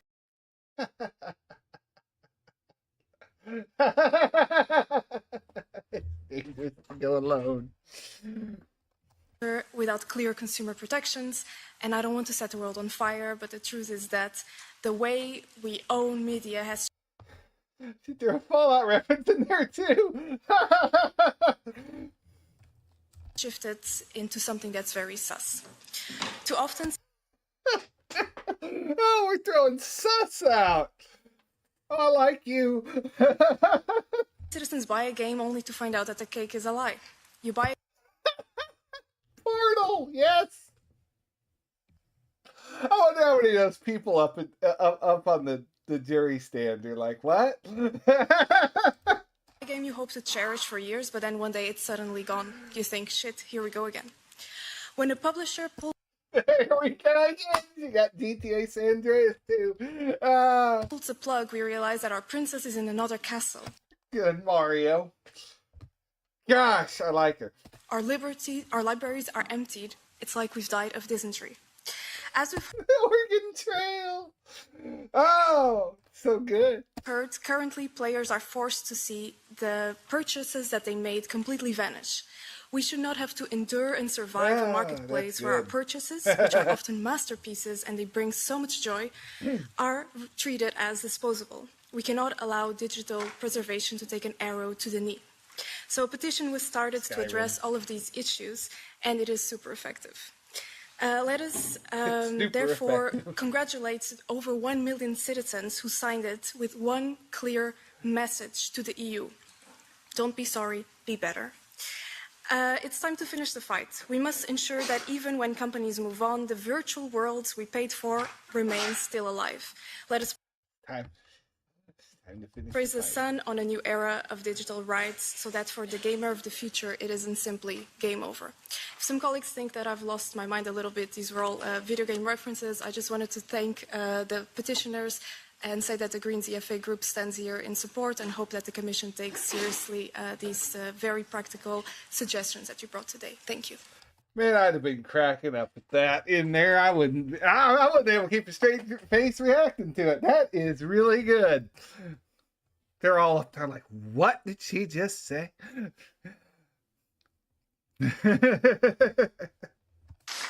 I feel so old, I didn't understand your references. And that's why you don't need to be in charge of this. Shoot, we had Portal. That was from 2000, what? 5, 6, 7, somewhere in there. An IP right holder is free to commercialize their IP for as long as they want. This is related to how long they want to make profit out of an intellectual property. This is making the following actions. There was Zelda, Dangerous to Go Alone, Fallout 1, 2, Set the World on Fire. Anyway, I gotta think about that. Is that 2? Because 1's maybe, 2's Set the World on Fire. Yeah, anyway. Production, this is selling copies, distribution, communication to the public, etc. The consumer is not affected as the consumer doesn't make reproductions, distribution, communication to the public, etc. He just paid the full price and plays the game. That's all. He doesn't use IP rights. Anyway, IP law is not absolute, we must remind, and I quoted Article 12, consumer protection requirements shall be taken into account in defining and implementing other union policies and activities. That includes IP as well. We're only asking to not destroy. A consumer keeping her own book up on game doesn't hurt IP rights, given the fact that he paid a full price for the game in the first place, fulfilling the very goal of IP, which is making profit. That's all. Thank you. Yeah, exactly. If you wouldn't mind, I would now answer the question regarding the high cost of offline patches and curbing innovation. You should be factoring, you need to have an out plan planned when you're making a game. Don't skimp on it. We are not asking to preserve games retroactively. What we are asking for primarily is game preservation. So this cannot be retroactive. This has to go into the future. So we ask the publishers to already start with the design process. So to design a game not to be basically switched off and be part of planned obsolescence. From our point of view, of course, if we would grandfather in games, of course, they weren't designed to have that requirement. That's why we are not trying to be unreasonable. Would we want all games to I'd be unreasonable. I don't think any of them should. I think they should be required to release enough stuff to keep the old ones active, at least in the private community. Be preserved, of course. Games that were developed 20 years ago still function. Games that were developed 3 years ago, as it was mentioned before, don't. It's a design decision. It's a business decision.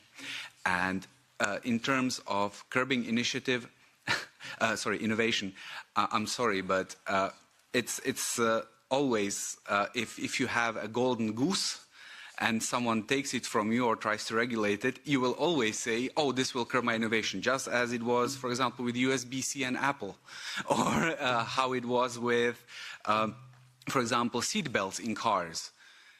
Before seat belts were introduced, the whole industry in the 70s or 60s, I believe, was screaming, oh, this will curb our innovation, and this will be such a huge problem, and until the regulation hit, and we started having seat belts in our cars.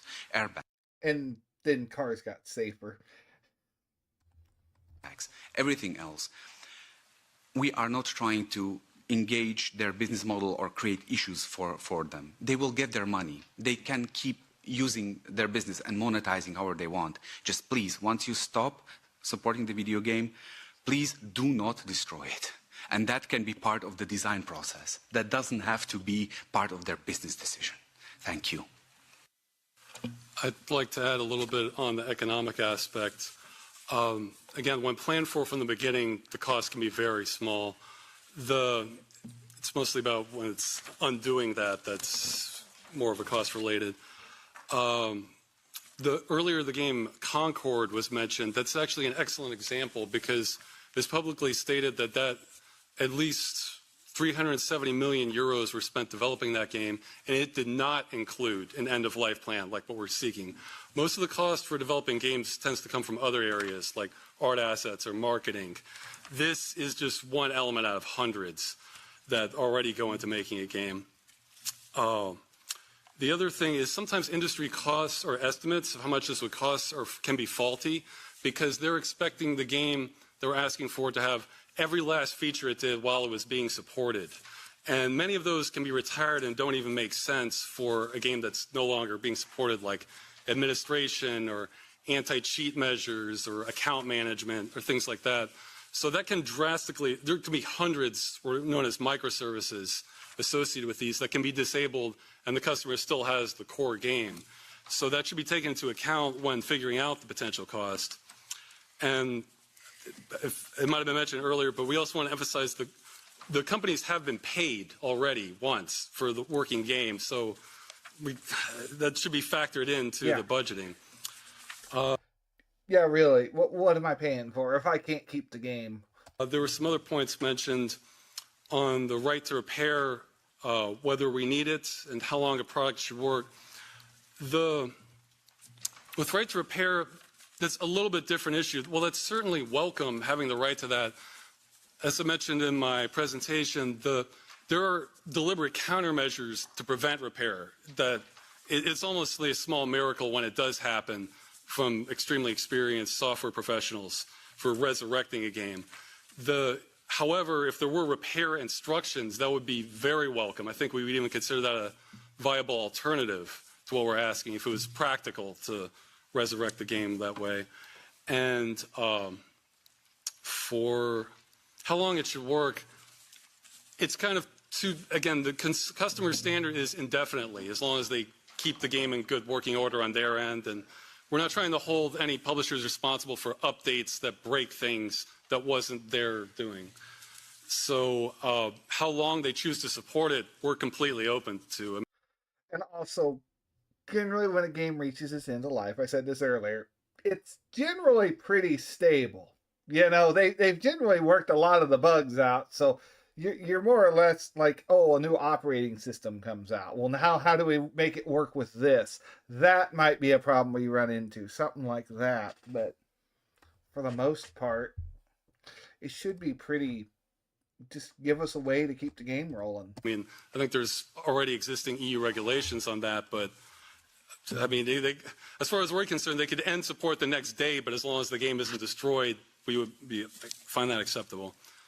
And the last point on the, for doing this through the existing, just doing this through the courts, through the legal action, that still doesn't get to the heart of the matter of the game itself being destroyed. We're not really refunds and compensation. Those are a secondary measure that when the game itself can't be reinstated, we just want the game preserved. So doing it through the existing framework doesn't quite get us there necessarily. Maybe if I could add to this, doing this individually for every game in every court, can you imagine? That's why we are asking for a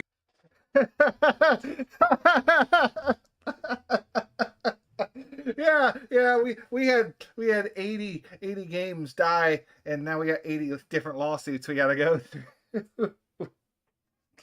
yeah, they're like, ooh, maybe we do want to figure something out. We don't want to be in here 80 different times for 80 different games. Regulation and harmonization on a European level, so that we have the same playing field. Choisy was mentioned. Legal action in France, that was one game, thousands of players, and it took several years to deal with this. Can you imagine this done 10,000 times in courts? This. Oh, he had a lot more games in mind. Okay. Oh, it's worse than I thought. It's not a viable way forward, and that's why we are sitting here. Very quickly on the right to repair. Sadly, we as consumers don't have remedies of our own. That's the first thing. Second one, end-user license agreements prohibit any action. And third, consumers don't even have the right to do so. They don't even have the right to repair their games. It's not included in the directive as it is right now. Yeah, that's never stopped people before, though. Thank goodness. But yeah, it would be nice to get that included in the clause that, yeah, you can mod your game that you paid for. Okay, thank you. So I want to address the questions regarding IP and consumer law. Consumers in European Union who purchase digital versions of video games cannot benefit from the same level of consumer protection as those who purchase physical copies. The problem is that the distribution of the physical copies of the video games basically doesn't exist anymore. Even if an individual purchases a disc copy, it often does not contain the entire video game, and it requires connection to the publisher's server. And this only confirms that we live in fully digital era. If Madonna was to re-record Material Girl again, she would sing, we live in the digital world. So since we all agree that we live in an era in which digital content is distributed digitally without tangible medium, we must also agree that the consumers who purchase digital content, such as video games, must be protected. It's just like, you know, I own this VHS tape, I own what's on it. What are they saying about games? They're trying to, like when, okay, Brandon, so like when a game that has online play reaches the end of life, they're trying to prevent them from, you know, they just shut it down and then you lose access to that game forever and that game just dies. That's what they're fighting for here. They're trying to make a way, require the publishers to have a way that you can still keep your game even when they decide to stop servicing it, updating it, supporting it. You know, the game that you paid your money for, yeah, they're trying to figure out some way to keep it alive for you. And they were going over how, like, physical media, like, you buy a CD nowadays and it's got, like, a product key on it, and you go online, you still have to download the game. So they're looking for ways around that, and they're trying to do it the legal way, you know, to stop killing games, essentially. But that's kind of where we're at here, and they are in their Congress. It's not Congress, EU. I don't know. I'm not foreign. I'm in the wrong country to know what Britain's doing, but EU's doing. But I do like what they're trying to do here, though. I support them 100%. I feel like they could go a little further. I get it. They're going to have some give. They're going to have to be a little more realistic because they're trying to get them to do that on games going forward. I'd love to see a backlog of, you know, all the games that we have lost access to be opened up. But yeah, that's kind of what they're saying there, Brandon. General overview. This has been like a 40-minute video. We're almost done with it. 10 more minutes. Then I'm going to take a bathroom break and we'll go on to something else. The same or at least similar way as consumers who purchased a physical copy of the video game 10, 15 or 20 years ago. As the Court of Justice of the European Union stated many times, last time it was in case C 174/15 of November 2016, copyright must adapt to new economic developments. And this means nothing less than an obligation to interpret provisions of the EU law in dynamic, progressive manner. Ooh, he found a little clause there we can extort. Gotta love that. And when it comes to the solution, I wouldn't be myself. It's not really extorting. That's what the clause says. I wouldn't put a Latin phrase in it. Da mihi factum dabo tibi ius. Give me facts and I'll give you the law. And the facts are that consumers are left without adequate protection when it comes to the digital distribution of the video games. And society... Oh, yeah? You're going to be feeling good tonight, huh?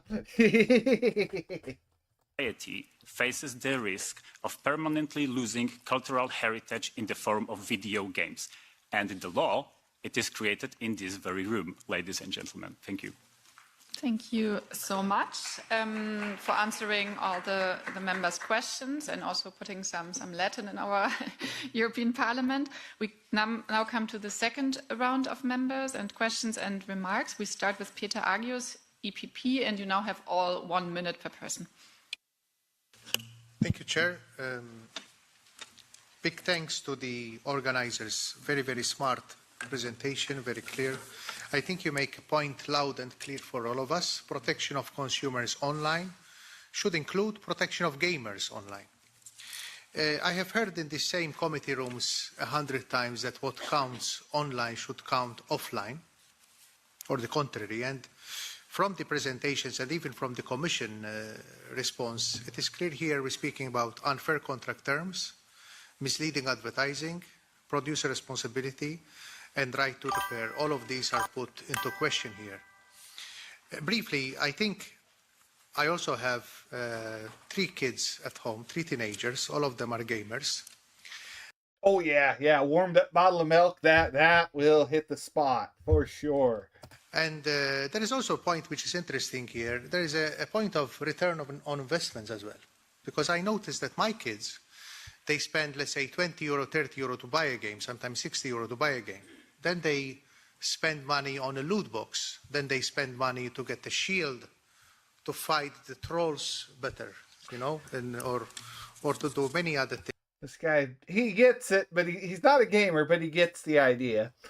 So basically, if this game is interrupted, you know, these guys have a stake.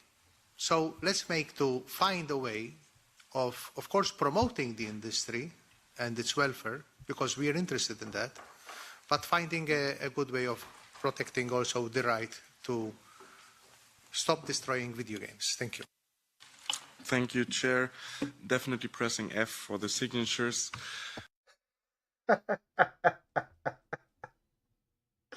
Okay, this guy. All right. Let me maybe be the first MEP here, even though I'm not sure with my colleague from the Greens, to speak as a gamer, not as an MEP that I have been for 20 years. And I've been through it all, what you guys described. And I've seen the good side of it when it was a community that saved Mount and Blade, Napoleonic Wars. And I've been through the bad side of it when I bought the Crew a few months before they just turned it down. Oh, man, he gets it. Were you here for her speech, Brandon? I might have to go play that back. Hers was really good. I really liked it. And I think maybe to illustrate the point, even though I also think you already realized that you have big support in this house, to illustrate the point one last time, I think a car, the Crew, a car is the perfect example. Just imagine you buy a car, a modern car. Every modern car has software. And after 2, 3, 5, 10 years, the car company decides to turn it down. And you can no longer start the engine. That's just a normal Ford. No, I have a lot of Ford stuff, but I can say that. Hi, Dan. A very good colleague of mine here, sitting here in this room, said you have to stand for what's right because it's right, even though if you're not affected personally. I am even affected personally, so I ask all my colleagues to support this very important initiative. Thank you very much.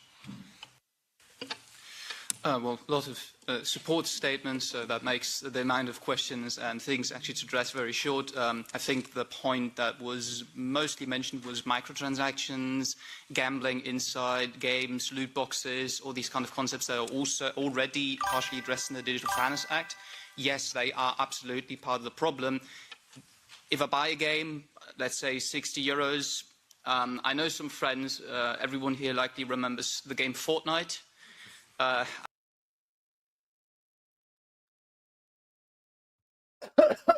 Is that like a John Deere tractor? I hear they have problems working on their tractors and the software is that.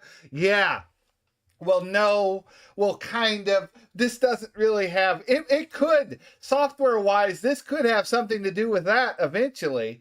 What they're laying here could move... Because it's games, but John Deere has you sign a contract on software, and yeah, so you're kind of right there. This here's kind of pushing for that too. In a roundabout way, yeah, it might have to have its own thing done, but you're right. I didn't really think about that. We were off at in another state, and there was a guy there, older guy. He said they had a brand new John Deere combine.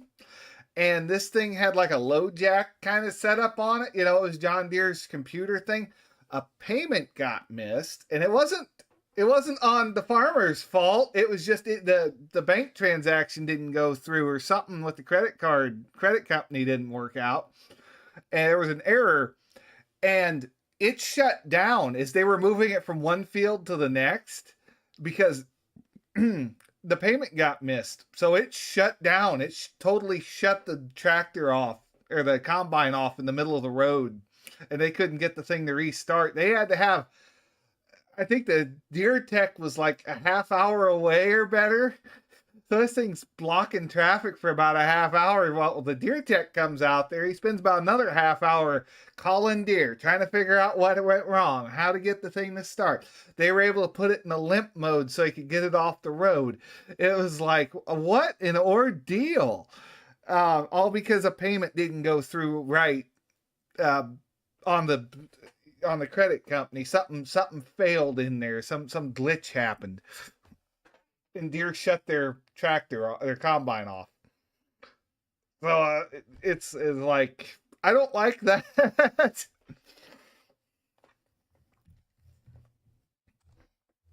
I know some friends formerly from school that put a lot and lots of money into that game and into skins and other contents, and I used my money. I made a commercial transaction, so yes, it needs to be addressed. It is part of the issue. We have free-to-play games that are hugely, in this case, Fortnite being one of the examples, but many others. And we have cases where people put in 2,000 euros into skins, and just shutting that down and taking that away is ridiculous. Yeah, it really is. I think that should be all questions or statements. Maybe your honors would like to know that the Spanish Congress is working on a project of law regarding this matter, the loot boxes, and the current focus is to restrict the commercialization of loot boxes to minors. Yeah, that's like Fortnite. A lot of kids play that game. They don't need to be doing that. They don't need to be. It should be a very straightforward, if you want this skin, you buy this skin, not, oh, I got this, I got that. Or, You know, it's okay if it's. I think it's okay if it's like you win a match or something and you get a loot box. Okay, but you're not paying for. Since we're playing ping pong here, I'm going to add something too. We at this very moment, to this day, in the California State Assembly, a bill that we've worked on is being brought in that also has microtransactions in them. We, in the first place, didn't actually look at them. The California State Assembly brought them in, so there is definitely room to add these things properly and find a good definition, maybe not saying, okay, this is the product, but is there a commercial transaction going on to address the issue? That would be an angle that the California State Assembly, for example, took. Thank you so much. With that, I will give the floor back to the Commission, because there were actually also a lot of questions and also concrete action demands, I would interpret it, so probably you could reply to that. Yes, thank you, Mrs. Chair. Thank you, Anna. 2 points from our side. So, first of all, I mean, a big thank you for these exchanges, because I think it really clarifies again, and thank you for the good questions from all the MEPs. And first of all, I mean, indeed, the consumers are not completely unprotected. I mean, I mentioned and we discussed now some of the rules, but what is really important is to address this specific issue that we have now on the table. And that's the reason why with my team, we're really looking at it and in depth and looking at different options. And we are, as you know, at the same time preparing the Digital Fairness Act that was announced by the Commission for the end of this year. Second point was the reference to the ongoing case at national level carried out by UFC Que Choisir, suing Ubisoft for the closure of the game The Crew. There, I mean, the question some of you were asking is whether the Commission will be a party to this case. I mean, as you know, it's a national case, so it follows really the French national legal proceedings, which is distinct really from the process that we have today with this European Citizens Initiative. So I also, Giuseppe, on the copyrights, give the floor to you. Yes, and thanks very much. Very quickly, and to chip on what Axel Voss, who is the putative father. I'm not going to lie, she was hard to follow. I don't know if she accent or what, but I had a hard time following what she was saying. Of the copyright in the DSM directive. From a copyright viewpoint, the matter is a little tricky because there is no mandatory licensing imposed on video game developers. They enjoy contractual freedom to commercially exploit their works and determine the terms of their licenses. The framework does not provide for exceptions that cover end of life of a copyright product. Now, having said that, there is a provision in the directive on works that are no longer commercially available and provides for the possibility of licensing such works through collective management organizations and cultural heritage institutions. Now, the problem, as pointed out by Mr. Repasi, is that cultural heritage institutions do not often hold in their libraries video games, and the provisions of the DSM directive of out-of-commerce works, which are set out in Article 8, include a number of conditions which may be difficult to meet for video games. Oh boy. Oh boy, we gotta find a stick in the mud, don't we?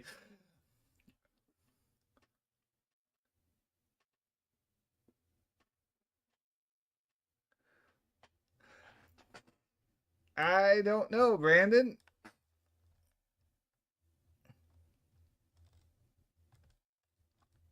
Least the possibility for the video games, for the right holders basically to opt out from the exceptions. Having said that, we are now undertaking a review of the copyright in the DSM directive. We will give it a very good thought and we will revert fully on this issue in July. Thank you. Thank you very much. So this concludes our hearing. I mean, I can just say that I heard a lot of support from basically all the political groups for your initiative, and I can congratulate you again for the great work you have done, and all the citizens that were also engaged in the topic. I would just at the end give the floor also to the Vice Chair of PETI again, and then to the Jury Chair if you want to for some concluding remarks, please. Thank you, Chair. On behalf of PETI Committee, I obviously would like first to sincerely thank you everyone for the focused and constructive discussion we just had on the European Citizens Initiative Stop Destroying Video Games. And the hearing allowed us to fully listen to and assess the potential of the initiative. I would like to thank all the speakers who have brought further clarity to the issues under discussion. And today we have had the opportunity to understand directly from the organizers, experts and stakeholders about various challenges that arise when video games become unplayable after sale due to discontinued services or disabled access.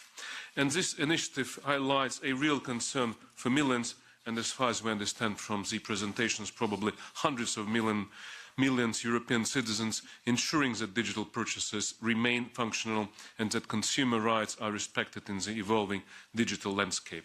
I trust that the insights shared today will inform our continued work and will provide the European Commission with a clear understanding of the importance citizens attach to this matter.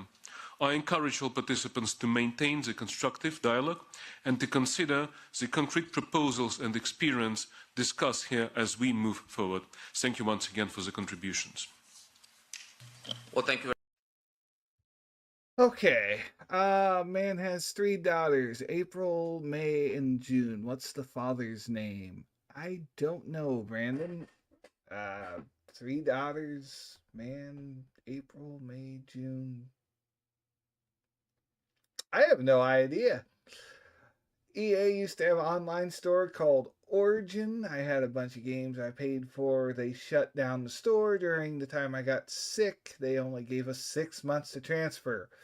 Those games are at their new... transfer those... Oh. They only gave us 6 months to transfer those games to their new store. But I was sick, didn't have time to do it, and lost a lot of the games that you paid for. That's dumb. That should automatically transfer to their new store. They should be taking old accounts and transferring all the data over. Like, that should be an auto if they're going to do something like that. Why would you... They're just trying to get you to rebuy the games at that point.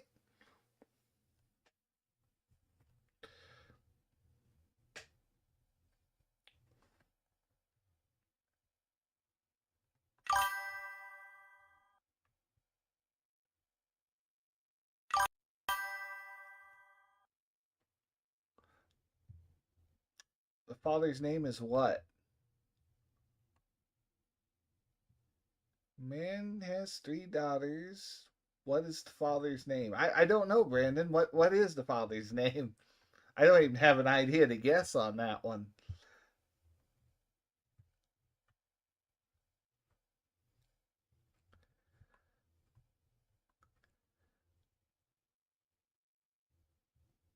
Games is in trouble. Well, that was nine months ago. Has Accursed Farms done anything recently? Hello! This is probably the final update to the Stop Killing Games campaign. Though I'm coming at you a little bit like a time traveler would. It'll make sense. Now, let's see here. I want to see if he's got anything new. 3 weeks ago. When was that? I have some news on the Stop Killing Games campaign. Arguably our biggest news so far. Actually, I have 2 items, so I'll just jump right in. The UFC Courchoisir, a major consumer advocacy group in France, is suing Ubisoft over removing the crew from customers. This is a big deal. Oh, the father's name is what? Okay. I'll go over why, but let's look at what they have to say. Now, the version I'm reading is translated from French, so it's possible the wording here may not be 100% accurate, but it's good enough for the broad strokes.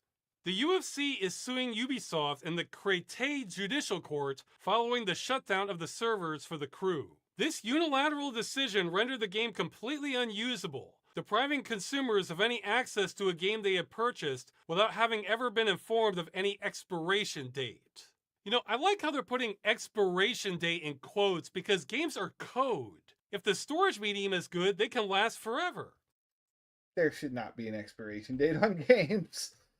What? How many games have we played that are from the 80s that are just here forever because they're on the PC? Hey, here's a book.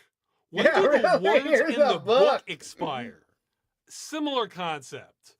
Now, of course, the platform the code runs on can change. We have scrolls from thousands of years ago. You can still read them. But that's not the game maker's fault. And I know a few out there are saying, I don't understand. Games can also depend on code not on the customer's system, or sometimes even the publisher's. Yes, and doing that with no end-of-life plan is exactly why Ubisoft is getting into trouble. Let's continue. Supported by the Stop Killing Games movement, the association intends to obtain a crucial court ruling on the following question. Does the purchase of a video game in physical or digital format allow players to claim at a minimum a right of use totally independent of the sole will and authorization of the publisher? For the UFC Courvoisier, the answer is obviously yes, which is why, through this action, it is demanding the removal of certain unfair terms from Ubisoft's contractual conditions and the... Is it ouch? I don't know. I don't know, Brandon. Cessation of commercial practices that it considers misleading to the detriment of consumers. UFC Courvoisier believes that by abruptly depriving players of all access to the crew, Ubisoft has violated fundamental consumer rights. It is unacceptable that Ubisoft considers in its terms and conditions that players acquire only a simple license to use the game, which would then be revocable at any time by the publisher. Exactly. And look at the terms they're contesting. To deny consumers ownership rights over acquired game copies, to remove all access to the game without guarantee of maintaining an alternative mode of operation for consumers. Now here's an area that could be a language difference or has some nuance. We of course don't think companies need to maintain anything once support ends. They just have to not destroy the damn game in the process. I think that's probably what they mean. To make the use of the game subject to online services that may be interrupted at any time by the publisher, and to exclude any refund of sums credited ouch by consumers to their Ubisoft electronic wallet. Okay, the wallet part I'm a little unclear on, since that sounds like an additional issue Ubisoft might be in trouble with. The wording on this sounds like Ubisoft might have been fleecing people another way with digital wallets also. That's not Stop Killing Games issue, but we're certainly not complaining if the UFC is adding that to their lawsuit. What I find more interesting is the part above that, about not making the game depend on online services that can be turned off in the first place. That's a more radical stance than what I've been aiming for. Not because I'm against it, but because this has been such an uphill battle for us every step of the way. So I wanted to maximize our odds of success, and that's an even bigger ask. So thank you, UFC, for pushing the Overton window past where I am, with a lawsuit no less. I've seen many comments similar to this before, saying publishers shouldn't make games require a connection to them if they don't need to. I've never pushed that argument, because you can bet publishers will insist they always need to for every game they do it in. They could just argue that they needed to prevent piracy, or to ensure their microtransactions aren't enabled by users offline. Well, under that logic, they need to make the game connect to them. Yeah, he's got a point. And on the flip side, I can't think of any game that needs to be hosted by the publisher if the customer has access to the right software. I mean, there are customer-hosted private servers for multiple MMORPGs today, some of which can host thousands of players. So that line of it doesn't make sense. I have no idea, Brandon. Argument always felt more like a values clash and was too subjective for me to run with it.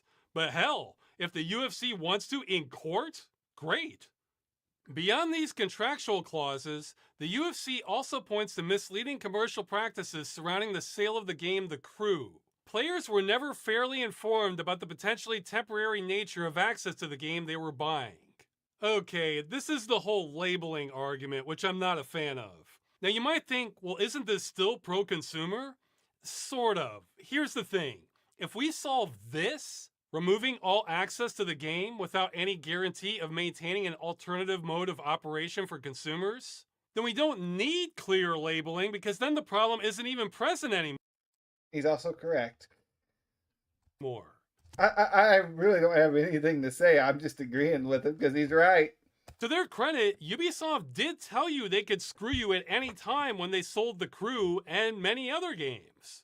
Our issue has never been that they didn't say that clearly enough, but that they're engaged in this practice in the first place. They shouldn't do it, no. But I don't know French legal procedure. Get ready for church. So maybe this is just to buttress the larger issues to show they're screwing people every thanks for stopping by, Dan. Way. And this wasn't just some I really hope they get something passed on this. Honest mistake. Through this legal action, they're working UFC on it. could choisir That's why I'm intends to put an end to these harmful practices, obtain the removal of the disputed clauses, and to have the harm done to the collective interest of consumers recognized. This is such a breath of fresh air. Over the years, I've gotten tired of hearing the argument that buying a game entitles you to nothing, and the only problem with that is that people aren't being told clearly that they're entitled to nothing. How about no? How about we just enforce basic rights and stop publishers from selling games based on scam business practices? Oh, and look at this. The case of The Crew illustrates a worrying trend in the video game market. More and more games require a constant internet connection, allowing publishers to remotely disable games legitimately purchased by consumers without justification or alternative solutions. Damn straight. This trend is also accompanied by other problematic issues, such as the growing reliance on paid DLC and arbitrary banning of user accounts. Look at the UFC pushing that Overton window, swinging for the fences.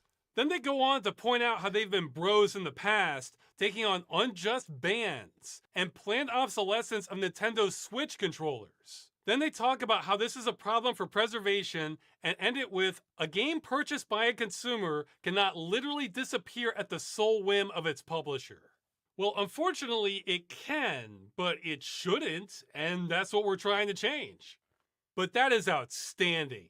I know I sure appreciate the UFC taking this issue to court.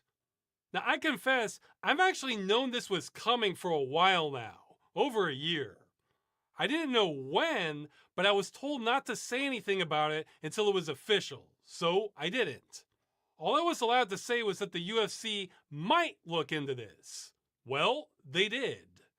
Now, I'm very happy about this because I think this is actually the first concrete action to come out of the campaign. I mean, sure, we've done government petitions, gotten the signatures for the European Citizens Initiative, filed complaints to consumer agencies, talked to the EU Commission, but that's all just been asking for help, essentially. This is different. This is pressing charges against a company for breaking the law on this issue. Now, some may point out that Ubisoft already had another lawsuit going on over The Crew in California. But I've said before in another video, that wasn't us. And even if that one's successful, I think it will be on a technicality and won't prevent future games from being destroyed. This one from the UFC, however, is the real deal and could shift industry behavior. And it's taken 2 years to get here. I see all this like planting seeds, and this is the first sprout to come out of the soil. Well, we've been planting a lot of seeds. It's worth mentioning that our complaints sent to the DGCCRF earlier, France's Consumer Protection Agency, are completely separate from this. The decision from them is still ongoing, so Ubisoft might be facing 3 lawsuits for all I know, or maybe more. France's consumer laws are not radically different from many other countries across the European Union. So while they're certainly leading the charge, it's possible we could see penalties emerging down the line for publishers engaged in this practice from Germany, Spain, Sweden, Poland, and so on. Now that's all going to take a lot of time and organization, but this is a big step towards getting the law enforced. The more attention and transparency this issue gets, the better it is for us. Yeah, that's one area where we disagree with the industry a little bit. We don't think it's customers that are the ones that need to be better informed about what publishers are doing. We think it's judges and regulators that should be more clearly informed about that. Yeah. And it's worth mentioning, this is all happening at a time where we still have no new law on the issue of game destruction. We're certainly trying to do that also, since that will make this all go faster and easier, but Ubisoft is getting sued on the grounds of existing law in France, which means if they're found guilty, that could open up the door for the rest of the industry engaged in this practice. Believe it or not, our goal isn't actually to dogpile on Ubisoft. That's coincidental. They just made themselves the perfect target to get the ball rolling on all of this. It's a much bigger issue across the video games industry. Ironically, Ubisoft themselves released server source code to World in Conflict after shutdown, preserving its online multiplayer, which is above and beyond what we're asking for. So sometimes they're going the extra distance by doing more than anyone expects for preservation, and other times they're likely breaking the law in order to not do the bare minimum of responsibility. It's just kind of chaotic behavior, really. Anyway, another reason I'm happy about this is this kind of validates what I've been saying for years now, that the practice of game destruction is so consumer hostile. Yeah, that doesn't really surprise me. I can see it being a banned in many word. countries, especially France. However, I'm still just a chump YouTuber, so I realize I don't have the credibility for many people to believe that, even when I have evidence. But the UFC's actions speak volumes. They never would have started a lawsuit if they didn't think there was a legal basis for it. Now, gamers are not known for their patience, except maybe Half-Life or Star Citizen fans. They're pretty. When are we getting Half-Life 3, Valve? Anyway.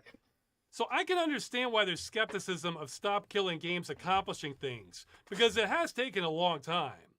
Government moves slowly, but things are moving, and this is the proof. I really think we're going to win this in the long term. Okay, so that's the first news. The other news is the European Citizens Initiative will be having its official hearing in EU Parliament on April 16th. Though as I understand it, we already have Parliament majority support, but this is going to boost it even more. And to escalate things on my end, apparently I'm going to be invited to attend as a speaker. Now, I never even knew that was an option until a few days ago.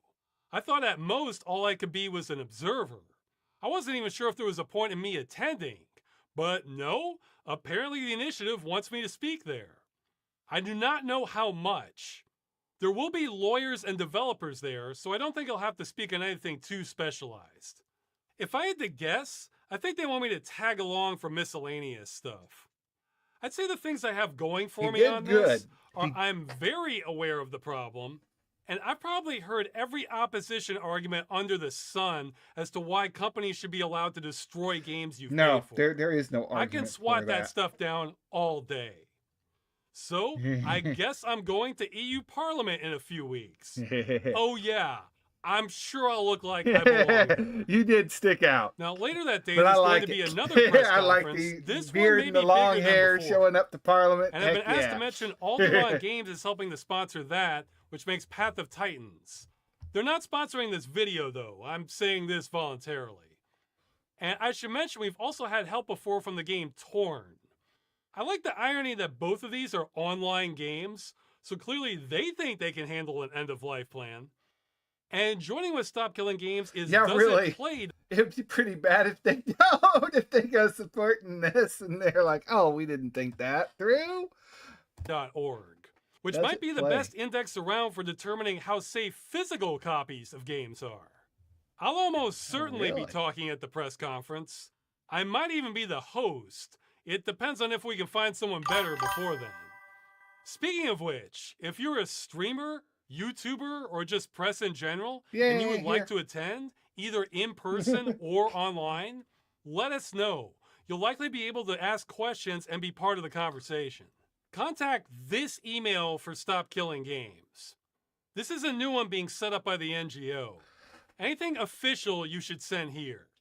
Now, the website, stopkillinggames.com, still has my personal mail, since that's left over from the beginning, where I had to play the role of lighthouse keeper, otherwise things would have fallen apart. I'm going to go just to prove people aren't what they look like, just like Happy Gilmore in golf. There you go. Movement should be sent to the new address. Speaking of which, The website as it is now is going to be retired in the near future, as it's mostly served its purpose on my end. You're welcome to back it up if you want. I intend to hand it over to the NGO for them to do whatever they want with it. I don't even know all their plans, but I hope watchdog action similar to what we did with The Crew is part of it in the future for other games. Alright, that's it. Ubisoft is getting sued and I have a bunch of homework to do for EU Parliament. See ya! He did excellent. That's what we were watching. Oops. That's what we were watching earlier. Was him over there. He said this guy was in Congress. He don't look like he was in Congress. No. He went to speak. He went to speak at Congress. That's what we were just watching earlier. Oh, I wanted to show you this woman here. Honestly, we are trying to prevent video games from being destroyed. We see video games not only as... Hello, I am the founder of... Here he is speaking. Here's Ross speaking at Parliament. That's he wasn't in Congress. He was just going to the Stop Killing Games consumer movement, which has many shared goals with the initiative.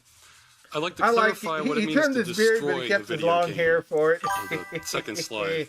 When we say a game has been destroyed, what we mean is a publisher has permanently disabled all copies of it that have been sold. You got to hear this woman. With no recourse, video address. It is the chair. I love her speech.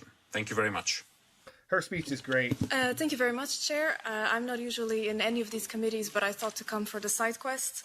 It is dangerous to go alone into the digital future without clear consumer protections, and I don't want to set the world on fire, but the truth is that the way we own media has shifted into something that's very sus. Too often, citizens buy a game only to find out that the cake is a lie. You buy a game, you hope... The cake is a lie. Very sus. I don't want to set the world on fire. It's dangerous to go alone. She just drops a bunch of video game references in her speech. Cherished for years, but then one day it's suddenly gone. You think, shit, here we go again. Here we go again. When the publisher pulls the plug, we realize that our princess is in another castle. Our libraries are emptied. It's like we've died of dysentery. Oregon Trail! As we've heard, currently players are forced to see the purchases that they made completely vanish. We should not have to endure and survive a marketplace where our purchases, which are often masterpieces and they bring so much joy, are treated as disposable. We cannot allow digital preservation to take an arrow to the knee. The Skyrim reference, an arrow to the knee. So a petition was started to address all of these issues, and it is super effective. The Pokemon reference, it's super effective. Let us therefore congratulate over 1 million citizens who signed it with one clear message to the EU. Don't be sorry, be better. It's time to finish the fight. We must ensure that even when companies A Halo reference. Time finishing the fight. Time to finish the fight. move on, the virtual worlds we paid for remain still alive. Let us praise the sun on a new era of digital rights so that for the gamer of the future, it isn't simply game over. If some colleagues think that I've lost my mind a little bit, these were all video game references. I just wanted to thank the petitioners and say that the Greens EFA group stands here in support and hope that the Commission takes seriously these very practical suggestions that you brought today. Thank you. Yeah, I really liked her speech. She didn't have to be there. She's just there for the side quest. That's really good. Honestly, they did really good. You know, applause to them. But yeah, that was 4 days ago, 9 days ago. Oh wait, did we get just one over Europe? What? Today I've got a huge update with Stop Killing Games. Now, there's good news and there is bad news. I'll start with the bad news. You're going to have to put up with the likes of, let's see, the IMCO, the jury, the petty, the ECI, MEPs, and a whole bunch of other acronyms because, yeah, it's the EU. There's a lot of acronyms. But the good news is captured in this one quote. Here it is. I'd say mission achieved for this one. So yes, they've actually made progress. Now this is all happening because Stop Destroying Games representatives Ross Scott and Moritz Katzner sat in the European Parliament's broadcast studios for a press conference last week. They were happy men, and to prove that, here's another quote. There was no European member of Parliament that wasn't responding positively. Even the Commission was pretty positive, I'd say. A hell of a quote. Now, the events that quote's all about took place just a few hours before that quote was spoken. That's because they had stood before Europe's politicians and delivered their arguments for why the EU should take the cause of Stop Destroying Games up. And you know what? Even they seem surprised by just how well this went. So that means today we have a lot to break down. So this was all about the first public hearing at the EU Parliament in Brussels. This is where Stop Destroying Games could lay out the full details of their citizens' initiative and where parliamentarians could voice their support or ask questions. Now, it was hosted by the Committee on Petitions, PETI, with Stop Destroying Games formally representing the initiative, but the other EU bodies involved in all of this do actually matter as well, because also running things were the Committee on the Internal Market and Consumer Protection, IMCO, which was integral in improving the EU's right to repair laws, which, by the way, are giving us nice things like user-replaceable batteries for our tech, but also there was... Ooh, yeah, that's good. Because it really stinks how much you have to do for some phones. You got, to change the battery out. Or some things are just sealed in. I see it with like a AirPod or something you can't take apart real easy, but like a phone or a tablet, getting the battery out's kind of a pain. The Committee on Legal Affairs, GURI. Now, based on the committees that were chairing this whole thing, it's actually fairly clear to us how the EU is thinking about this problem and what kind of expertise it needs to solve it. Basically, they're seeing it as a consumer rights problem, and it's one that will need to be interpreted within current laws, basically ones that already exist. Now, to be clear, they weren't going to be providing solutions at this hearing, but what it was an opportunity for Stop Destroying Games to basically make their case, and to make it to everyone involved. So all of those bodies, the parliamentarians, and, well, at the end of the day, they're the people who do end up driving policy. And that means that if the reaction from them is good, well, if you back this initiative, then it's good news. So far, it seems the reactions have been quite good. Now, as gamers, we're having to do things like age verify ourselves, and, we also do... Oh, age verify. That's so stupid. Some websites are like, you need to be this old. I'm like,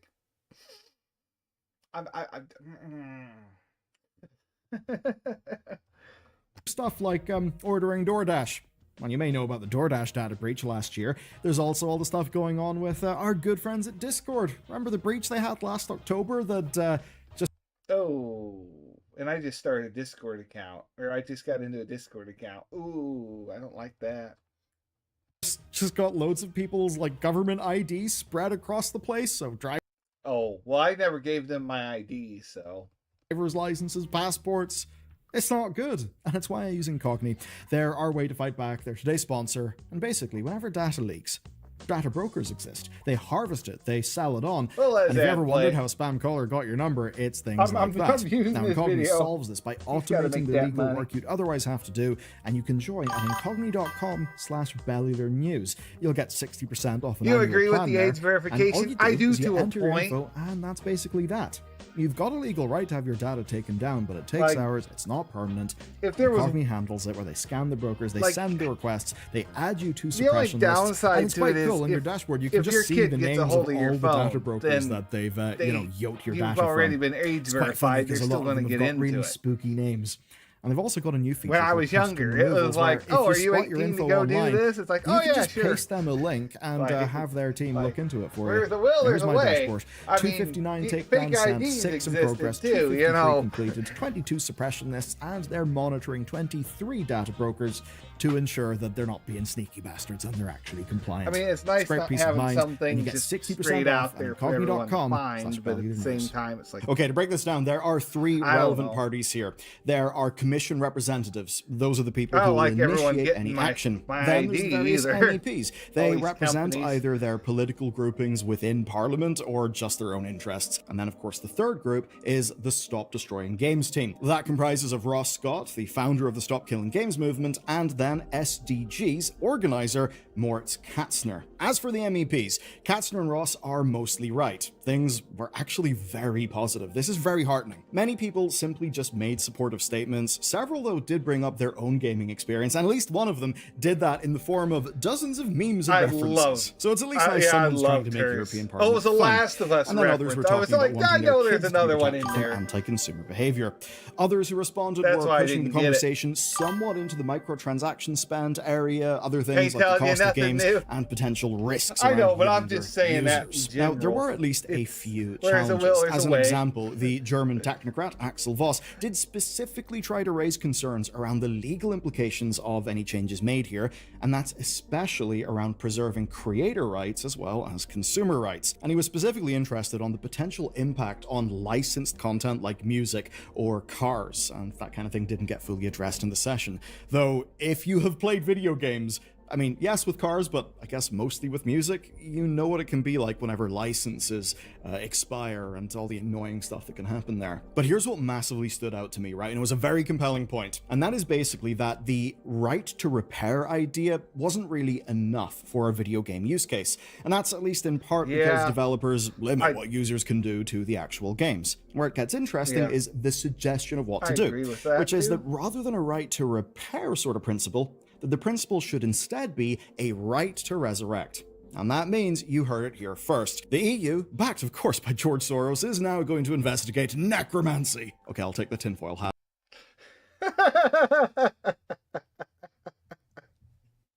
Oh no. Off, that's definitely not true. What it actually means is that once a company, say, ends service for a game, with of course there being I mean, it could be kind of true, but licensing terms and length of service, guarantees factored in. That guy's into all sorts of stuff. Companies would just give us a bit of a guide of how we can run them ourselves. Honestly, that sounds really good to me. Another thing that was brought up was a Project Gutenberg-style approach to preserving games. And I've got to say, at least from a personal perspective, that kind of stuff is music to my ears. But of course, there is more to talk about. I know this is a bit of a dense video. You're a credit to yourself for sticking with me through this. So let's just continue, right? The prevailing mood was that something is actually wrong with the situation with video games, and that it does actually need to be addressed. So that's honestly a fairly huge win. Now, it's likely because Stop Destroying Games arguments tapped into some underlying feelings that already exist across the body on consumer protections. You know, I like to think about replaceable batteries, USB-C in phones, you know, the way that things have been moving. And now that the hearings happened, Stop Destroying Games are essentially left with two questions to answer in public. And those are, what exactly counts as a destroyed game, and what were they exactly asking for? Well, first, they defined how a video game is destroyed in their opinion, and you can see it in this flow chart here, with the key points being no clear information on end of support at purchase and a lack of consumer protections for owned property. Now, Scott explicitly stated that subscription games, which clearly define when service can end, actually would not fit in this criteria. And they're also openly saying they've got no interest in changing the business models or the monetization of the games industry in this initiative. It's not saying that they don't want those things to change as individuals, it's just basically about the scope of this initiative. Now, all those criteria matter because when Stop Destroying Games went to the EU Commission for clarity on legal requirements, and to many members of the European Consumer Centres Network, they basically got no clear answer. There was no clear answer, though some of those Consumer Centre members even told Stop Destroying Games that they expected indefinite support for a product, which is really going far. So far that even Stop Destroying Games' representatives kind of found it unlikely. Now, that's because they did make it clear that they're open to, quote, any solution, and that they have zero interest in ongoing support from publishers after a game is discontinued. They also recognize that not every feature could be operable after support ends. And to back that up, I've got a quote from Katzner that I am going to quote with a little bit of paraphrasing so that it kind of flows nicely. So here's what he said. Okay. There was a lot of push. 17 minutes. All right. Okay. I think we get the idea. It went fairly well. I'm about ready to get off, I think. But I just kind of want to get on. We kind of covered the Trump shooting thing that happened at the beginning of the night. That, thankfully, no one got really hurt, and they caught the guy. And I wanted to go over this Stop Killing Games thing because that was kind of an important thing, in my opinion, especially with all of us wanting to play games. That seemed rather, yeah, I was playing the game earlier. But seemed like a pretty important thing. I don't know what else to react to. I think we're at a good stopping point. I don't know what else to check out.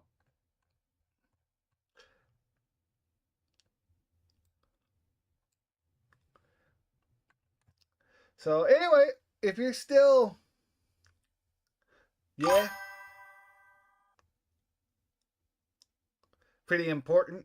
That's what you're saying, yeah, to.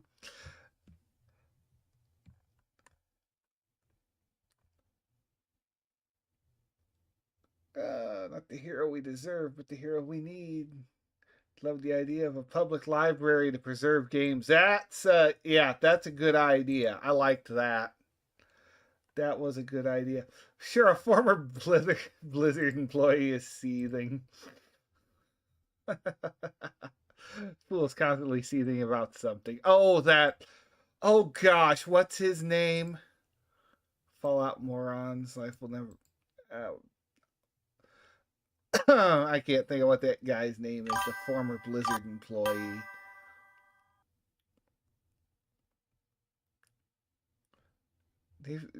I never knew this. Subs and followers. All right. We picked up a follower.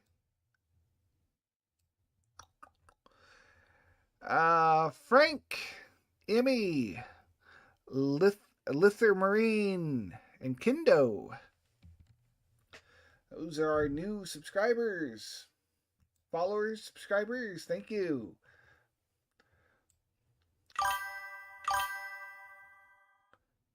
Fisherman versus Karens. Ooh.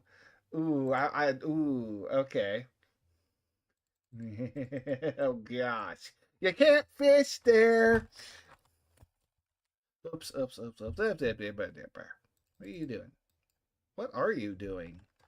Oh, you mini-playered it. Okay. Oh, come on. Why are you not letting me click? There we go.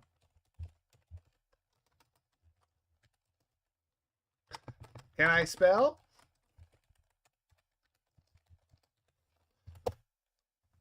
Gosh, I hate them so much. 37 minutes of Fisherman versus Karen. Oh gosh, I hate these so much, Brandon. I hate them so much.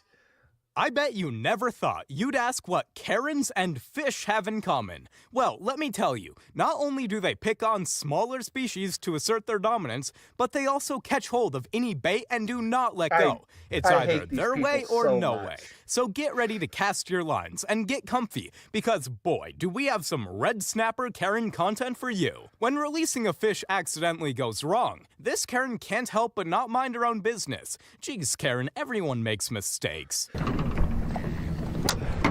Why did you just kill that fish and throw it back in and kill it? I didn't kill it. You did so. I saw it and it's floating here. I tried to release it, but it didn't release, so I did not kill it. You did. I saw it here and it's just flapping up and around. You've got... Can I see your fishing license? You know how many dead fish are in that water? Yeah, good. I'll put you on YouTube as well. That's okay. That's all right. There's nothing wrong that I've done. Absolutely nothing wrong. I know my rules and Why? That's okay. That's okay. I'm allowed to release fish like that. You can call the DPI now if you want, the Department of Primary Industries. You can give them a call. And Balmain Police. Yes, you can do that. Yeah, I will. Yes, you could do Oh that. my gosh, she's gonna call the police. Go ahead. Go ahead. Why are we wasting their time Kids on nothingness? weaning their fishing. You know how many dead fish are out in that lake or ocean or wherever we're fishing at? Oh my gosh. rods and hooks on the riverbank seems pretty harmless, right? Well, this nosy Karen seems to disagree. Because why? Because of why? I'm waiting because why? Why? What did we do? Because the fishing poles are not supposed to be perched along the river edge. Who says? Who said that? Because we've been coming here for years and we always do that. Why couldn't you perch them? What would be the point of that? Why not? There's so many people that do that. Why are you giving me a look? We've been coming here for years. And we've never had a problem. We've never had a problem. But you want to come and make a problem when we're just yeah. Oh boy, no life, you right? know, no life? You know that no some life? of these. No, you don't. do that. Honestly, you perch it. Don't. If you're coming over here messing with people that aren't doing nothing, I bet wrong, that some of these crazy Karens are going to try and claim this video. Have a good time, how much you want to bet? There's a kid right there. Are you serious? Are you serious? Yeah, laugh. Oh my It's gosh. funny, isn't it? No, because I'm sick and tired of you people coming and bugging for no reason. Mind your business. She's Are we trying to hurting fish. anyone? She wants to catch a fish, and you're over here yapping at her. Leave her alone. Were you guys loud? Were you guys loud? Were you guys doing anything wrong? Yeah, because I'm sick and tired of people like you not minding your business. Mind your business. Why can't you just mind your business? Where else are you going to put them? Exactly. Okay, Where else are you going to put Did you them? guys take it out? Okay, they took it out, so what's the problem now? Okay, leave. What's the problem? No! This is my family. Are you serious? She doesn't like that they're fishing. Yeah. How about, okay, then get out of here. No, I ran here. That's wonderful. So do we. Okay, goodbye. So you're so upset that people are fishing at a fishing place? No, I'm upset for people like you not minding your business. Mind your business. Honestly, I think the one talking needed to calm down a little bit. She definitely. There's a point where you need to stop because that lady's starting to turn and walk away. That's when you need to stop. What is wrong with you? What is wrong with you right now? Mind your business. Leave us alone. I am. No, you're not. No, you're not. Okay. All right. Okay. Now you're at the point of you're continuing this on longer than needed to be continued on. Just turn, walk away, and let her be. If she keeps coming up bugging you, then yeah. Leave us. Yeah. You think this is funny because you have no life. You have no life. Are you intoxicated right now? No. Are you She drunk? might be. Because only drunk She people looks would a do little. this. She Only looks drunk a little. people would do this. Yeah. What? That you're drunk? You're drunk. She could be. She looks a little Okay, then you need to get away from us. Like, get away. I'm too old to fight. Then why are you doing this? Gosh, she does sound drunk, doesn't she? I'm too old to fight. You're in our area that we were fishing in. No, I'm You not leave. my dog. Okay, then go walk your dog then. Go walk Go your walk dog. your Have dog. a good Be night. on your way. Have a good night. We did, ma'am. They're gone. They're gone. Oh my What is your gosh. problem now? Yeah, shut up. You're causing Go. Bye. Scaring the Have a fish away, wonderful lady. night. Now you're Have a blinding wonderful people with night. your light. Have a one. Bless you. Bless your heart. Up next, we've got a super annoying Karen who goes out of her way to harass these guys who are just trying to fish. I think after watching this clip, we can all agree she should sleep with the fishes. Just threw a pole in. It wasn't? I thought it was mine. He just gave me that. What are you guys doing? Recording me? No. You just gave me that line? No. And now you're recording me? Where did we say we gave it to you? That line right there. You Where said did it we was say mine. we gave it to you? He did. He Where? gave it to Where? me. I did not. He told me Where? I love you so much. Where? I'm giving you this fishing pole. Hey, no. Oh, I don't believe her for a second. to lift a hand. Oh, I don't believe her for a second. Guess what you are. Trash. I already told She's you. trashed. Say it to my face. I already did. Say it. Did I? You didn't say it. She definitely looked like she'd been drinking Why? Because you didn't or say on it. something. No. If you said it, I would know, right? Yeah, but what are you trying to get me to say? She probably had Say some it. I don't know what wine you wanna before say. she I went out already for a told you. walk, I take her already dog told out you. for a walk I on the already beach. told you it's already real. What did you say then? She looked What like did a I say? wine You didn't say drinker. anything. I know I didn't. See? Record that, mother. Say something, right? See? Did you hear him? Yeah, you already said I didn't say anything. Say it to my face right now. I already did. Oh my gosh. Nothing. You said I didn't say anything. Say it. I already said. Gosh. I already said. Some of these arguments are just pointless. This is why I don't argue with people. And then he Why would she throw her own pole in the water? That doesn't make any sense. Why? Yeah. Cops ready? Doing it. Why are you throwing it out in the lily pads then? Because that's where the fish are. There are no fish in the lake. How do you know that? I know. You swim in there? I hate to break it to this, Kevin, but sadly... Do you swim in there? How do you know? Why would there be no fish in the lake and there be a nice dock set up there with a fishing area? That makes zero sense either, lady. Oh, boy. I'm going to get canceled. I need to watch what I say. Oh, you can't cancel someone with no views. He doesn't own the lake, and this fisherman is ready and armed with public law. Sir, you're at private property in our boat slip. Please take it back out to the river. This isn't private property. This is private property. No, it's not. It's our boat.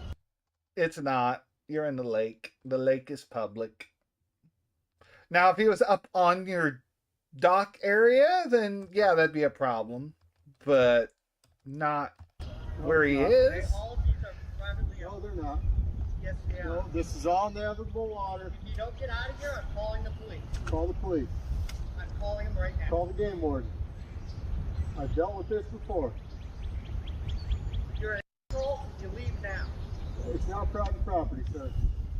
It is private property. No, it's not. My goodness. Just ignore him at that point. Just say, call the police. You can talk. They'll talk to you. That's all you got to say. Ignore him. No fish here.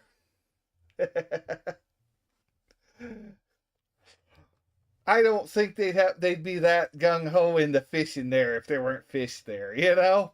No fish here. It's part of the river. Not part of the river. It is part of the river. It's not the boat dock right there. Yeah, I'm not on your boat dock. I'm in the water. Oh, that was interesting. Let's see how this unfolds. This Kevin is truly fishing for a reaction when he tries to stop these guys fishing on public land because of laws that don't even exist. Hey guys. You haven't run into Karens with your attitude? How's that? Is that a law?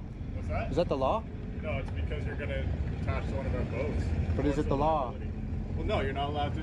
I can call the police if you want me to. I'm asking you guys to leave though. Well, I don't know any navigable waterway I think is fishable water. You gotta leave or we will call the cops. Okay. Because you're gonna attach yourself to a boat. That's damage on you guys. Okay. I just won't even respond. What? I just want to. He catch a fish? Did he get one? Oh. You guys gotta go. Just don't even look at him. That's good form he's got with this. Some people like just like hate you fishing around like marinas. There's like such like you can't own the water. That's the biggest deal. You can't own the water in Canada. You can't own the water in the U.S. And like as long as you're respectful, you know, you're not freaking hitting the boats with the docks and just being a complete numbnut, you should be fine. But that guy was a little much, just kind of a little aggressive. This racist Karen believes she's got the authority and sophistication to control who fishes at a local lake. Honestly, the level of delusion is out of this world. Ay, déjala tranquila, mija. Ignórala, ignórala. You don't have to. Ignórala. I can call the police if you don't. Okay, ya. Deja ya tranquila. Do whatever you want. Fine, I will. Thank you. All right, thank you. You don't live here. Yeah, I've never run into that either. No. Oh my God, no. But then again, I've only gone fishing in public in a few places. You know what that means? They're Get the pretty designated fishing areas, no, you know. Mira. You speak English, you stupid, you stupid Cuban. Yo no hablo inglés. Ooh. Both of you, get the f out. You don't live here. This is for residents only. Okay. You want to come in here and fish? Okay. Go fish somewhere else. Está bien. Okay. Okay, ¿y qué? No, okay. ¿Y qué, mijita? No, f you. I'm going to call the police right now. You don't live here? Neither one of you? Look at you laughing. Stupid. Oh, yeah. Oh, yeah. Look at me. What? What are you, black or white? Doesn't matter. Oh my gosh. It matters. It matters. Get the police. Go get the police. Yeah, go get the police. I am. You do that. You don't live here. Thank you. That stupid here. No, Ok, estúpida, cagalitrosa, pestosa, hija de puta, estúpida, sigue caminando. Where do you live? Sigue caminando. Sigue caminando. Cuban. Eres una puta. Yeah, you fish. Where you fish, it's pretty. Racista, racista. People know you're gonna fish bollo que debe tener el bollo ese. Oye, cállate la boca tú, pendeja, ¿qué te vas a hacer? Sí. Go ahead. Don't touch me. Don't touch me. Then you get out of here. Get out of here. Touch me one more Gosh, time. she reminds me of that old lady from the game we were playing earlier, Biohazard. In front of my face. Stay away from my altar room. Oh, I said, honestly, you know what? She's gonna start stretching her arms out, chasing after him. Oops, watch out, we've got a Karen trying to assert her authority on the water, and she's ready to literally dive in, hook, line, and sinker.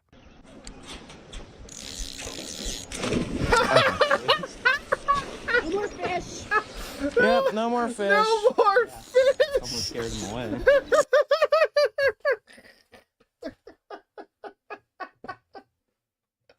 Oh my gosh! No more fish!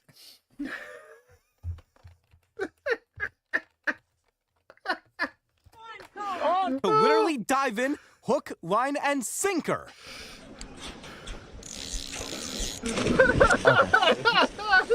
No more fish. She just, boom! Scared them all off. Oh my gosh. Oh, what a splash. Oh. Whew. I need a minute after that one. Jeez. Yep, no more fish. Someone scared him away. Someone scared him away. Hey, Casta over there, you're going to catch a big one. It's a little unacceptable, but we'll leave. That makes me want to fish there even more. Just trying to fish. That's all we're doing. Bye. See ya. When this guy came to fish at his local river, I bet he never thought he'd be able to catch a full-sized adult Karen, and with unlimited entitlement. I bet he can't wait to weigh her and stick her to a plaque after this encounter. Weigh her and stick it. That's what you need to do with the last one.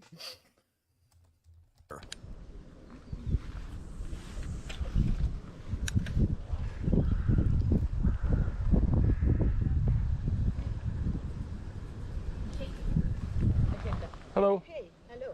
It is rather quite terrible. It is a sharp thing, you know. Yeah? They might get it in their throat. They might get it in their throat. Who? The fishes. They might be very unlucky. It's like, well, take them up, and they might suffocate them. Okay. I'm gonna eat them. I'm gonna eat them anyway. It might suffocate them. Do you not know how fish breathe, lady? That little hook is not going to stop them from breathing. Oh my gosh. It's always the ones that claim to be the animal rights people that know the least about what they're talking about. It's just like with farms. Anyway, I'm gonna eat them anyway. Oh. That is the best reply. She's like, you might hurt the fishes. I'm going to eat them anyway. What? Oh, you're going to eat them? Yeah. Oh, you eat everything that's in the sea like that? Yeah. Oh, how terrible. How terrible, I know. That's quite terrible. This is, quite terrible. I know. Don't do that. Okay. Don't do that. Vegan and things like that. Oh, all right. That hurts them. My gosh. It's a vegan. I knew it was a vegan. Oh, gosh. Yeah. You know that all they do is eating their babies whole day, yeah? No, they won't believe that. They'll never believe that. Like I say, they're the ones that act like they know the most, but they don't know anything. The pikes as well. Pikes are cannibals. And they eat, but listen, I eat only fish that eat another fish that is smaller. Off to bed. All right, I'll see you tomorrow. I'm going to finish this video out. Did you see my reaction to the lady that jumped in? I lost it. So it's quite fair, isn't it? No, it is not. It is I didn't know if you were in here for that. What about when the Giants? Listen. What about when the Giants come? Yeah. What about when the Giants come? What is she on about now? Wait, what? Both. And they eat, listen, I eat only fish that eat another fish that is smaller. So it's quite fair, isn't it? No, it is not. It is not. No, why not? We come. What about when the They Giants? eat. Listen. What about when the Giants? People eating tasty animals. Wait. But the women have to give birth to some children and things like that, as you say, and then the Giants will eat the children, and then they have to take out all the milk and get so they can have some milk. What? I need to listen to that again. I still don't understand how did we get to this? Listen, I eat only fish that eat another fish that is smaller. So it's quite fair. One more time, lady. No, why not? We come. What about when the They Giants? eat. Listen. What about when the Giants come? Yeah. What about but the women have to give birth to some children and things like that.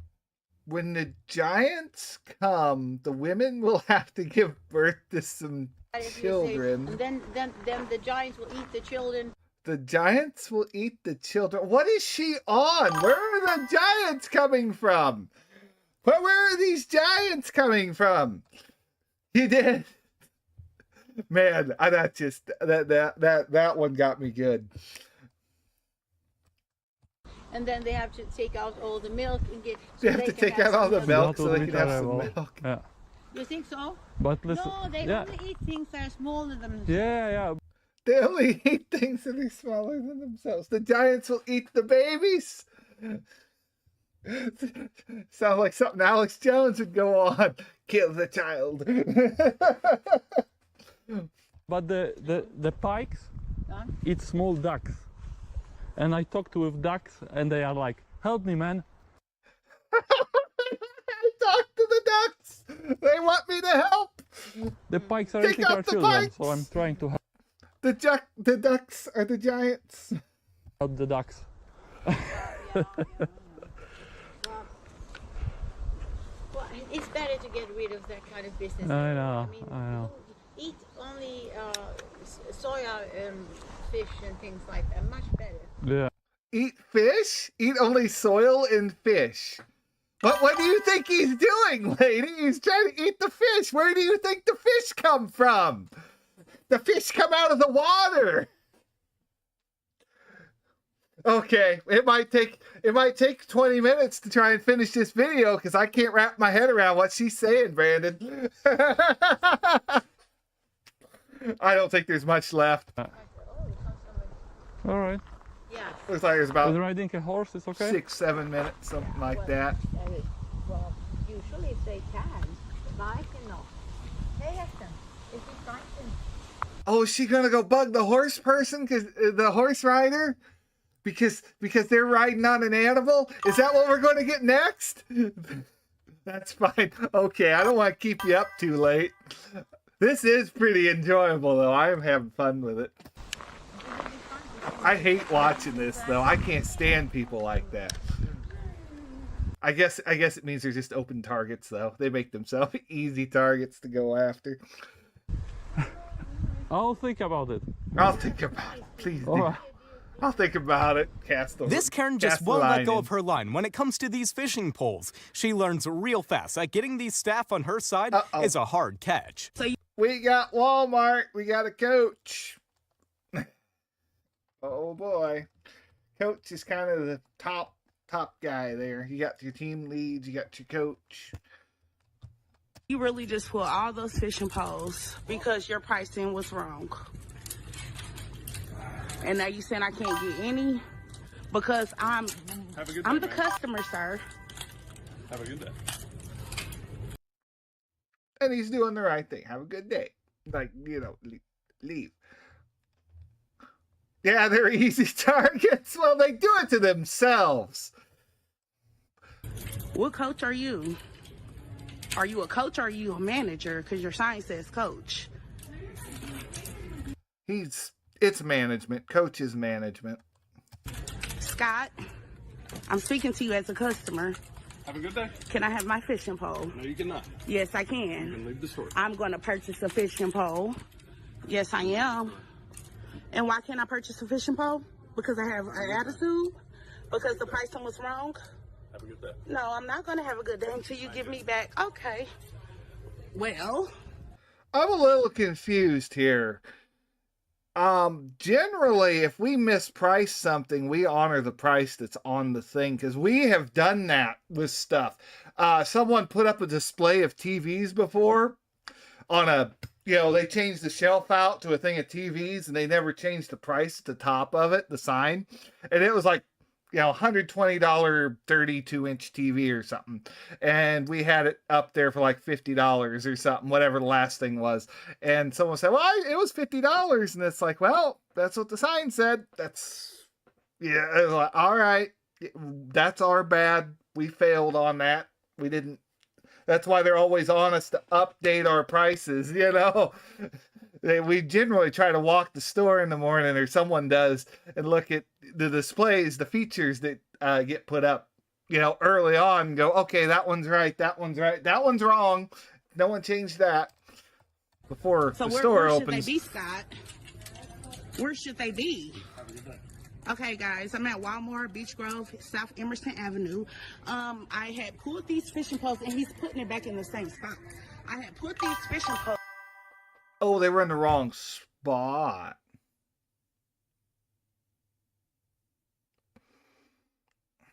I'm not totally sure where our policy stands on that one. I'm not totally sure. I'm not a manager. I will put that up to a coach type of problem. I'd have to ask my coach what our policy is on that, because I don't know. We have had plenty of stuff shoved in the wrong spot before, and I don't know how that argument goes. Was she buying all of them? I don't know. From where they says $9.88.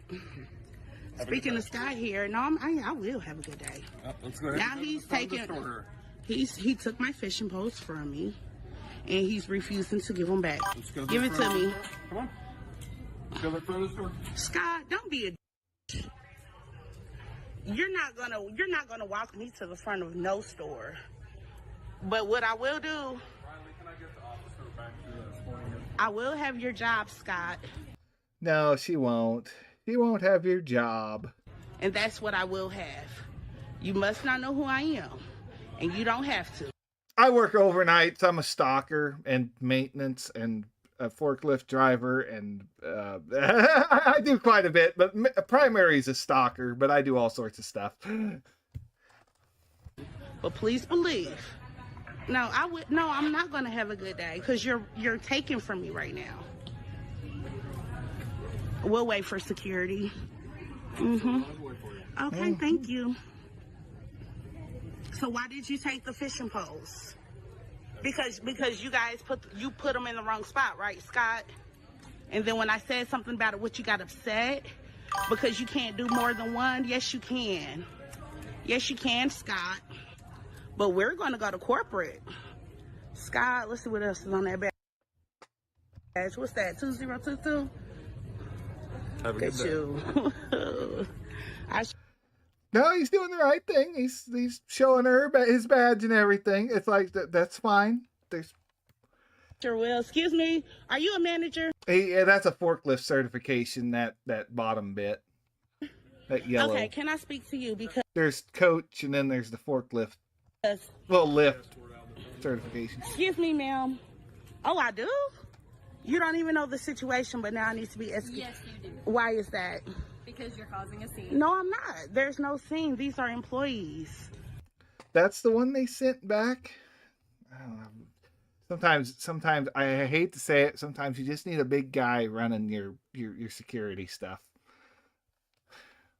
I hate to say it, but some jobs just need to be a big guy. So wow. I hope she's waiting on... So Miss Team Lead Robin, am I causing the scene? Oh no, she was another coach. Never mind. she didn't have security on her. I'm not in this. We granted you one. You went a little bit too far. That's not Why? Because I wanted to purchase 2 fishing poles where I got them from. What's your name, Briley? Yeah, we're definitely. I'm not giving up on this one. Matt, could you escort her out, please? Okay, there we go. I don't understand why I'm being escorted out right now. Okay. I went over here. I got 2 fishing poles. Because we've had some incidents, especially around closing time. We've had some slight arguments with people, and they're making a scene at the front of the store. And there was one here fairly recently where guy and his son, he had like a 6-year-old kid with him. And he's making a big scene. There were these other kids that were leaving that were egging him on to do it, sort of deal. It was after closing time. It was like 6:10, 6:50, or 11:10, 11:15, something like that. And so we hear all this yelling at the front of the store. So a bunch of us stop what we're doing. We hear it down the aisles, and we all just flock to the front of the store because we're like, all right, something's going on. We need to be up there. We don't know who's up there, So we're all just kind of standing around watching this guy, and it's like me, another guy, and there was another woman kind of behind us. We were all standing, in a spot to kind of where we could rush this guy if we needed to, sort of deal. There wasn't any stopping us. I would have hated to have done that though, because our other manager, I'm glad she was standing behind a barrier, because that guy started walking over towards her to talk to her, and we were all kind of like, don't you get any closer to her. We will rush you. But cost us our job, but it is what it is. From the slot that said $9.88, I went to the checkout. They were ringing up more, so I wanted to come back here to verify how much they were. He said he could grant me one. I said, well, I wanted 2 of them. They both were at the price 9, and then he's like, now I'm not giving you any. Why is that? Now I can't even purchase the one that I wanted to purchase, and now y'all kicking me out the store? We're kicking you out. They just called me. Okay, and why are you kicking me out again? Because you're causing a scene. How am I causing a scene? How am I causing a scene? Because you're recording us. Okay, and I wouldn't have recorded if he wasn't. Okay. Briley. You need to leave the store now. I will definitely leave the store, Scott. I will definitely. Protect your own. Definitely. She's a really good coach, too. I'd hate for something to happen to her. You sure nothing's going to happen? Yeah, You're positive? Okay. Wonder. Yeah, you're very positive, right? Yep. I guarantee you. When this guy makes an extraordinary catch of the day, you can bet there's a Karen nearby ready to rain on his parade. Take a look. She did say, I felt pretty safe with you guys standing there. She said something along those lines later. They'll put you in prison. They will put you in prison. Oh no, he caught a stingray. He caught illegally. He was fishing. He caught illegally. Wouldn't it be horrible if that barb came over and got her in the leg? Wouldn't that be just awful? It's his fish. Legally, it's his fish. He's gonna eat it. It's illegal to fish. You're from Germany. I'm not from Germany, actually. Where did she get that information from? You're from Germany. Are you just making stuff up now? Is he wearing a shirt that like a German sports shirt or something that's got a number 3 on it? I don't know. What do they do in Germany? It's probably soccer, football, not football. He caught it legally. He can take it home. You know? Yeah. It would no. It would be funny. No, that'd be a terrible thing, Brandon. She's patting it. Watch out. Hey, you wouldn't. They will put every German from Germany in prison.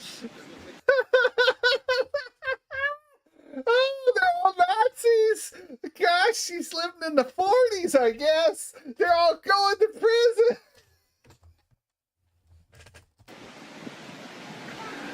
Wow.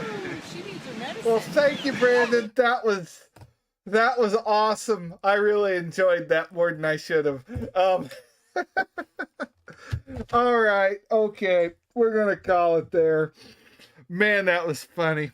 I might have to cut that one up and make it a video. Oh gosh, I can't do that. It needs to stay buried forever. I'm gonna get canceled before I start. Every German from Germany, good luck. Oh gosh.